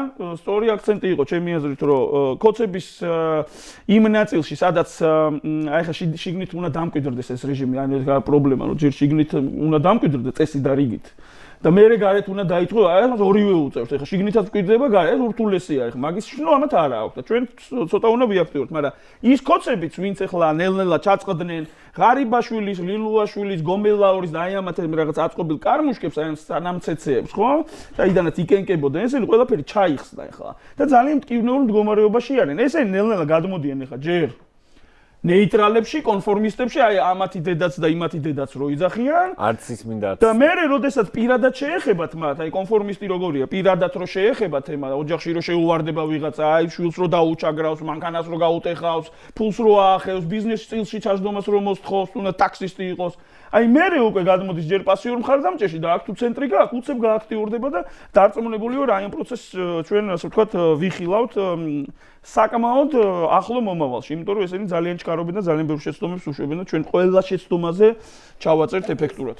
ხო, ანუ ეს ამ ცენტრის შექმნის მნიშვნელობაც იმიტომ, რომ ჩვენ თქვენ ისაუბრეთ, რომ აი ძალიან არათანმიმდევრულები არიან და ხშირ შემთხვევაში ესეა, იმიტომ რომ ესენი იქცევიან, ანუ პატარ-პატარა კრიზისებსთან ცდილობენ აიყოთ მეხანძრე ისე იმოქმედონ და ამიტომ ძალიან აქეთ-იქით დახტიან ხოლმე, მაგალითად ეხლა ძალიან აი მაგალითად გაუჭირდათ ფინანსებთან დაკავშირებული სერიოზული პრობლემები აქვს შემოსავს, იმიტომ რომ ეგეთი ტიპის რეჟიმებს ჭირდება ძალიან ბევრი შავი ფულიც, სხვა ტიპის შემოსავალი, რომ მთლიანად ეს ასე ვთქვათ კორუფციული სისტემა რაღაცნაირად შეინახა. ხო, ეს იგილხილსის პროექტი რო შემოვიდა, უკვე სერიოზული პრობლემები შეექმნათ. იმიტომ რომ პრობლემები შეექმნა არა მარტო ამ ფლანგზე, თავიანთ ამ მომრჩეველთან დაკავშირებითაც და დავარქვათ ესე წყალებში კონსერვატორულ განწყობილ ლამორჩენებთან დაკავშირებითაც და ამიტომ ესეთ რაღაცებს თვითონ იხლარდებიან და ამაზე გარკვეულწილად რაღაცა კოორდინირებული პასუხი და სწორი ერთიანი ფრონტით რომ დაუპირისპირო ძალიან მნიშვნელოვანია და ამიტომ ჩვენ კოორდინაციაზე როდესაც რაღაცა ტაქტიკა შეარჩევ ხო სხვადასხვა ფლანგიდან უნდა იმოქმედო რაღაცა უნისონში რომ რაღაცა ტიპის პრობლემა შეუქმნა და რაღაცნაირად ჩვენ ამ პროცესში ხშირად ერთმანეთი არ ვაზიანებთ, იმიტომ ძალიან ხშირია ხოლმე შემთხვევა რომ ერთმანეთს ვაზიანებთ, ძალიან ხშირად. როდესაც ასე ვთქვათ, პატარ-პატარა ძალიან ხშირია შემთხვევები ასევე, როდესაც ამათ მიერ წამოგებულ ანკესებზე ვეგებით, ჩვეულებრივ, აი ყურადღების გადასატანი მეთოდებს როცა იყენებენ უამრავჯერ. და რამდენჯერაც არ უნდა გამოიყენონ, იმდენჯერ გვაქვს ხოლმე მცდელობა, რომ არ აყვეთ ის და მაინც ეგება ეს ხალხი, ხო? რაღაცა ტიპის ინფორმაცია, რაღაცა უფრო მეტად ვარ წინ წასული მაგ ნაწილში, ვიდრე დაუშვათ ერთი წლის წინ ვიყავით, მაგრამ მაინც არის ამ თვალსაზრისით პრობლემა. და თვითონ ამ ცალკე კიდე უნდა შევხედოთ თვითონ აი ამ რეჟიმის ამოცანებს, რომ ახლა როცა საზოგადოებასთან გვაქვს კომუნიკაცია, კარგად უნდა დაინახონ რას ცდილობს ხო ეს რეჟიმი. ეს რეჟიმი ცდილობს რომ აი როგორ ტიპის სოციალური უთანასწორობა უნდა შექმნას. უნდა ყავდეს რეჟიმთან დაახლოებული კორუმპირებული ელიტა, რომელიც კარგად არის. უნდა ყავდეს აუცილებლად ამ რეჟიმის მსახურები, რომელიც არის აი ფაქტობრივად აი ყოველდღიურად რო აწვდის საჭმელს რა, ასე ვთქვათ, ხელფასიდან ხელფასამდე და დანარჩენ შემთხვევაში ყველა ასე ვთქვათ, უნდა იყოს ადამიანები სიღარიბესთან ახლოს და ამ დროს ბევრად უფრო ადვილად კონტროლირებადია. აქედან გამომდინარე, ვინ არის მათთვის პრობლემა? მათთვის პრობლემა ის საშუალო კლასი. ჩვენ ახლა საშუალო კლასი მაინც პირობითია, ცოტა უფრო დაბლა ვართ ვიდრე საშუალო, მაგრამ ეს საშუალო კლასი, რომელიც ამაზე დამოუკიდებული არ არის, შეუძლია დამოუკიდებლად რაღაცების კეთება, დამოუკიდებლად პროცესში შესვლა და ამიტომაც არის ზუსტად რომ ძირითადი შეტევა და დარტყმა და ძირითადი აი საპროტესტო ელექტორატი, რომელიც ამ რეჟიმის წინააღმდეგ არის, ზუსტად აი ამ წიაღიდან ამოსული ადამიანები, ხა სხვა შეიძლება ასე თქვა სოციალური დაუცველების, მაგრამ ამ წიაღიდან ამოსული, რომელიც განადგურებასაც ცდილობს. რომელსაც ცდილობს რომ გადაუკეტოს დაფინანსების, შემოსავლის წყარო და ამიტომაც არის რომ ხა მაგალითად ხა არასამთავრობო სექტორი იქნება თუ სხვა სივრცეები, სადაც ცდილობენ რომ რაღაცა ადამიანებს საარსებო წყარო შეუზღუდონ რაღაცნაირად, გამოიწვიონ ფაქტობრივად რომ სხვა სფეროებში გადაარჩენ, ან მიგრაცია მოხდეს. ამიტომ იმდენად ვერაგული სისტემაა, რომ აი ზუსტად დაახლოებით ძალიან ახალი კი არაფერი არ არის, რომ რასაც ხვები არ აკეთებდნენ, ხო? როდესაც ახლა შენ არ უნდა ყავდეს ისეთი ჯგუფები, დიდი ნაწილი, რომელიც შენგან კონტროლირებადი არ არის. რომელიც დამოუკიდებლად ადო. შენ იმას თუ შეუძლია დამოუკიდებლად იარსებოს რაღაცები აკეთოს, უკვე პრობლემაა მისთვის. აქედან გამომდინარე, უნდა მოსპოს და ახლა საჯარო სამსახურებში გაბერა, ხო, შტატები ხარ, რო ჩახვიდეთ ახლა სოფელში, ახლა იმისა ბიბლიოთეკის გამგეა 2 ზოგან და კვირაში ერთხელ გადადის და ის ეყავთ, ანუ ეს არის ელექტორალური ბაზა და აქედან გამომდინარე ხა კატეგორიებად რო უყოფთ ხოლმე, ხო, ვინ არის ეს მოწინა ამხარეს, ხო? არის 2 ტიპის. ერთია პროპაგანდაზე, მეორე კონფორმისტი. რომლისთვის სამშობლო მთავრდება თავისი ბაღბოსტანის, აი ეგ არის, მე თუ კარგად ვარ. ერთ-ერთი შემეგობარიც უკვე კარგად არის, ამიტომ ესეც საკმაოდ დაზიანებული არის წარსული. ნუ მინიმუმ უფრთხილდება რომ ეგეც არ დაკარგოს. ხო, ესეც არ დაკარგოს და უკვე ეძებს გამართლებებს, აი ამ რეჟიმის ნაბიჯებს და ეძებს რომ აი ეს იმიტომ გააკეთა რომ იქნებ ღირდა და აი ყველგან ეძებს ებღაუჭება. სადღაც შინაგანად ხვდება რომ არ არის მართალი, მაგრამ მაინც ებღაუჭება ამ რაღაცეებს რომ გაამართლოს. ეხა ამას ძალიან საინტერესო რაღაცა სიგიჟე მოვისმინეთ სოფელში ვიყავ ჩასული. ისო დასავლეთო თამადობა უნდა წაგვართვასო რა. ესეთ რაღაცას მივამბობ. თამადობა უნდა აგვიგზავნოს. თამადობის ინსტიტუტი.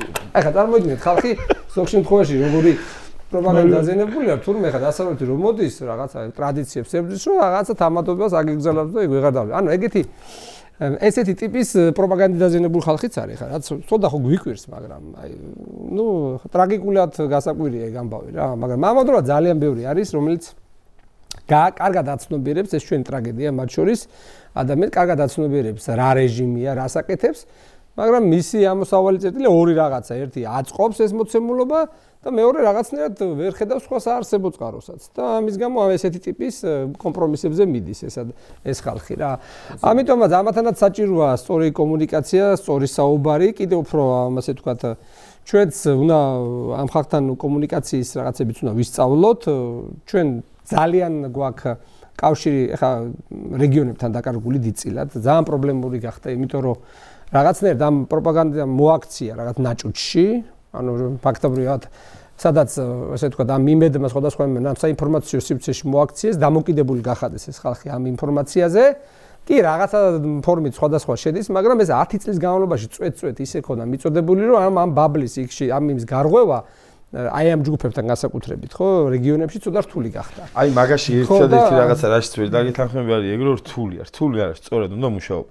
წინა პერიოდში რაც არის შესაბამისად დაშვებული არის ის რომ ვინმე თუ იყო პოზიტიურად განწყობილი გავიდოდა რეგიონში ნახავდა თავის მომხრეებს კაი ფოტო კაი ადგილზე შეკრება კაი ჭამა მერე და აი ჩავატარეთ მაგარი ამბავით არ არის ეგ იქ რომ ლაპარაკობთ რომ იმედმა რაღაცა ხნა იქ ყველას აქვს ტელეფონი და ტელეფონთან წვდომა და თან უყურებს რომ ეს კოორდინატორი ნაცების დროს დარბოდა და რაღაცებს აკეთებდა ეხა კოცების სახელით დარბის ხობში იყო ეგეთი შემთხვევა ეხა გამოჩენილი კოცი კოორდინატორი ოჯახში სადაც მივიდა ეგონათ რომ ნაცების კოორდინატორი იყო და კუდით ქვაასროლინეს და მე იქ ამბავი ატყდა რომ როგორო რას ქვიაო ჩვენსაც ესე როგორ მოექცენოდა ანუ იქ რეგიონებში ტიპებმა ძალიან კარგად ისიან უბრალოდ მაგ ხალხს ჭირდება დანახვა იმის რომ რაღაცა ალტერნატივა აი ხობში იყო ბოლო ის რომ ესე იგი სადაც შეკრების ადგილი იყო ძირითადად 40 და ქვემოთ ასაკის ხალხი იყო და აი ყველაფერი გასაგებია ყველაფერში მოყვები ვინ და ამ ვინს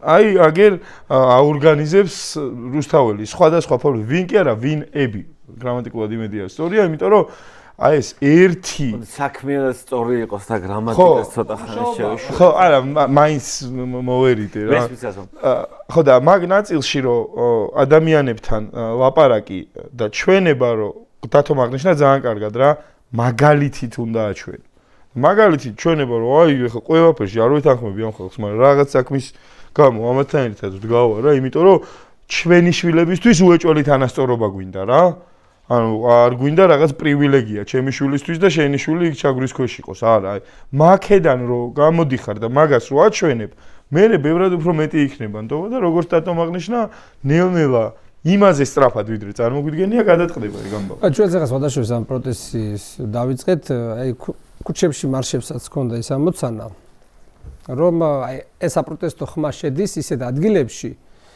ჯერ შენიანებთანაც მიგაქ ეს განწყობა ხო რომ ეს პროტესტი გრძელდება გებრუნდება ხო რაღაცა იქ მე თან ესეთ ველური დაკავებები დაიწყეს ხა ჩვენ უკვე დავიწყეთ კიდე სხვა ტიპის აქტივობები სადაც მეტროებთან ვიკრიბები და სადაც გვინდა ეს განწყობაც შევიტანოთ ინფორმაციაც მივიტანოთ იმიტომ რომ ამიტომ ჩვენ ძალიან ბევრს აქ როგორც სამოქალაქო აქტივისტებს პოლიტიკოსებს რომ გავიდნენ და იმუშაონ ამ ხალხთან ყველა წერტილში და სხვადასხვა სოციალურ ქსელს და მედიას ძალიან დიდი მნიშვნელობა აქვს, მაგრამ პირისპირ კომუნიკაციას მაინც არ აქვს ის ვერაფერი ვერ ანაცვლებს რაღაც შემთხვევაში და პირისპირ კომუნიკაცია ხალხთან საჭიროა, საუბარი საჭიროა, იმიტომ რომ სხვადასხვა ის ხალხი ბევრს უთქვამს, რომ რაღაცა ვერ გძნობენ ყურადღებას, ანუ ყველა ერთიგივეს რო გიმეორებს, რომ მარტო არჩევნებზე ვახსენდებით ამ ხალხს და ასე შემდეგ და ამიტომ ეს საუბარი კომუნიკაცია იმ გულისტკივის ახლა პრობლემების დრო გაგიზიაროს და ასე თქვა ამ კუთხით უნდა გაშლა ყველგან საუბარი და ასე თქვა ამიტომაც რაღაც ერთიანი კოორდინირებული პროცესი თუ შეიქმნება და სადაც რაღაცა ტიპის ინფორმაცია სწორად მივაწვდით ჩვენ მხარდამჭერებს ამ ადამიანებს რომლებიც ზოგ შემთხვევაში შეიძლება რომ ცოტა დაბნეულები იყვნენ ხო აი იმიტომ რომ ძალიან დაბინძურებულია საინფორმაციო სივრცეც ხო რაღაცა კუთხით რაღაცა დიდი ტალღა მოდის ხოლმე დეзинფორმაციის და იმ ადამიანსაც უნდა კონდეს უნარი რომ ეს გაფილტროს ხო და რაღაცა უნარები ჭირდება და ასე ადვილი გასაფილტრიც არ არის ხო ზოგ შემთხვევაში თუ არ აქვს გარკვეული უნარები და თუ ხარ მიჩვეული ცოტა სხვა ტიპის ასე სხვა ტიპის დამოკიდებულება აქვს ინფორმაციასთან ზოგ ძალიან მიმდობია და ასე შემდეგ ამიტომ ესეთი ტიპის ინფორმაცია ამიტომ ბევრი პლატფორმები უამრავია სხვადასხვა ძალიან საინტერესო ისედია რომ ზოგიერთი პლატფორმას ისე არ იყენებს ჩვენთან ხალხი TikTok-ზე იყო ხოლმე საუბარი და ერთხელ ძალიან უცნაური ის აღმოვაჩინე რომ ქვემო ქართლში TikTok-ს იყენებენ ძირითადად ასაკოვანი ხალხი. აი ესეთი იმიტომ რომ ძირითადად ასაკოვანი ხალხი ყველას გონია რომ ახალგაზრდები მაგრამ ასაკოვანი ხალხი იმიტომ რომ რაღაც ინფორმაციის მიღები ძალიან ესეთი სწრაფი წყაროა. ამიტომ ეს ამას ანალიზი სჭირდება ყველაფერს და ეს ამ შესაძლებლობების გამოყენებაც მაგრამ ადგილზეც არის ჩასასვლელი აუცილებლად ყველგან. ბატონო მადლობა მადლობა მოგზაურობისთვის, მადლობა ყოველთვის საკეთებთ, უბრალოდ აი გააცემით ასულს, მოკლე რემარკის სახით რამის თქვა თუ გინდათ რა. მოკლედ გამარჯვების გასაღები არის ჩვენს ხელში. საკეტი გვაქვს სწორი საპოვნელი რეალურად რა. გასაღები ჩვენ გვიჭირავს. აი საკეტს ვეძებთ და ეს საკეტი სადღაც ახლოს არის, იმიტომ რომ ბევრი საკეტი ვცადეთ, თუმცა ასევე ვცადეთ ეს ისე რომ არ გვაქვს გაცნობიერებული გასაღები ჩვენ ეხლა გავაცნობიეროთ რომ გასაღები ჩვენ გვიჭირავს, იმიტომ არის შეშინებული ეს რეჟიმი. სწორ საკეტს ვიპოვით აუცილებლად და რომ გავაღებთ ამ კარს, გავაბიჯებთ აი იმ საქართველოში, რომელიც ჩვენ ყველას აუცნებო საქართველოში, რომელიც ჩვენ ყველას გვენატრება და ყველას ასე ვთქვათ გვინდა ჩვენი შვილებისთვის. შვილებით გავახსენე. ხო, ძმამა. აი მაქედან გამომდინარე ვიტყვი რა, რომ იმედი მაქვს რომ ამას აი ნეიტრალური და ოდნავ კოცებისკენ გადახრილი ტიპები ნახავენ და ისინი ვინც მშობლები არიან, რა ჩემს იგივე არიან ეგეთები. აი მართლა კარგი ურთიერთობა რომ აკავშირებდა და ყველაფერზე რომ თანხმდებოდით და რაღაცე. თქვენ ამ ყველაფერს ამ დუმილს თქვენ ამ დუმილს აქ ერთი მიზეზი რომ შეძლოთ თქვენი შვილებისთვის კერძო სკოლის, კერძო ბაღის უზრუნველყოფა ბევრ წრეზე ატაროთ და ასე შემდეგ. ამას თქვენზე 100 ჯერ მაგრა ახერხებდა ირაკლი ღარიბაშვილი, მაგრამ მილიონიანი გირაო ეგრევე სახლით ჩაუნაწილეს, შვილი ამერიკიდან გამოუშვეს და ანუ არ არის სანდო ეგ მოეგეთ გონს და დადექით უსამართლობის წინააღმდეგ და ნუ იდგებით უსამართლობის მხარეს. წადებათ. მე რო არ თქვა რომ არ გითქვამს. მე ფიქრობდა მჯერა რომ ჩვენ აი მანამდე ვთქვი რომ ჩვენი რეალური ძალა მართლა არ გვიჩვენებია და ჩვენ ზუსტად იმ ხაზზე ვართ ახლა რომ ჩვენ გვაქვს ერთი ძალიან კარგი აქტივი, ეს არის ერთწლიანი ძალიან კარგი გამოცდილება და ამ გამოცდილებას ჩვენ თუ სწორად გამოვიყენებთ აუცილებლად და დარწმუნებული ვარ რომ აი ზუსტად მაკეთკენ მივდივართ რომ სულ სხვა ტიპის ენერგიით იქნება ეს წინააღმდეგობა გაგრძელებული, ამიტომ მე ვარო საერთოდ ძალიან ყოველთვის ოპტიმისტი ვარ ბუნებითაც და ოპტიმისტურად ვარ განწყობილი ამ ბრძოლაში, იმიტომ სხვადასხვა კიდე იმიტომაც რომ ის ბირთვი, ვინც ყოველდღურად იქ დგას, ეს ხალხი არის რაღაცა საოცარი ადამიანები, რომლებიც იქნებიან ზუსტად ის ლოკომოტივი ამ პროცესის, რომელიც ამ ბოლომდე მიიყვანს აი ამ ბრძოლას ჩვენსას. ამიტომ მე ძალიან ოპტიმისტურად ვარ ამ კუთხით განწყობილი. მადლობას მოგახსენეთ ბატონებო, სტუმრობის კიდევ ერთხელ და ვიდრე გადაცემას დავასრულებთ, მინდა წავკითხოთ განცხადების ტექსტი, კერძოდ სურს მოკლედ დავუსტობა გავაკეთოთ წინა გადაცემაში გავრცელებულ ინფორმაციასთან დაკავშირებით, ანუ პოდკასტში გაზღერდა არასწორი ინფორმაცია, რომ სააქციო საზოგადოება ფრანს ავტოს შესახებ კერძოდ არასწორად ითქვა, რომ კომპანიას ფლობდა ტარიელ ხეჩიკაშვილი, რაც არ შეესაბამება სიმართლეს და კომპანიის სრული კაპიტალი არის ფრანგული და ასევე ფრანს პრეს ავტო არ ახორციელებს რეექსპორტს რუსეთსა და ყირგიზეთში და მკაცრად წინააღმდეგება მსგავს მიდგომას. კიდევ ერთხელ მადლობა ჩვენს მაყურებელს, გამოიწერეთ ჩვენი არხი YouTube-ზე და გამოყვებით სოციალურ ქსელებში.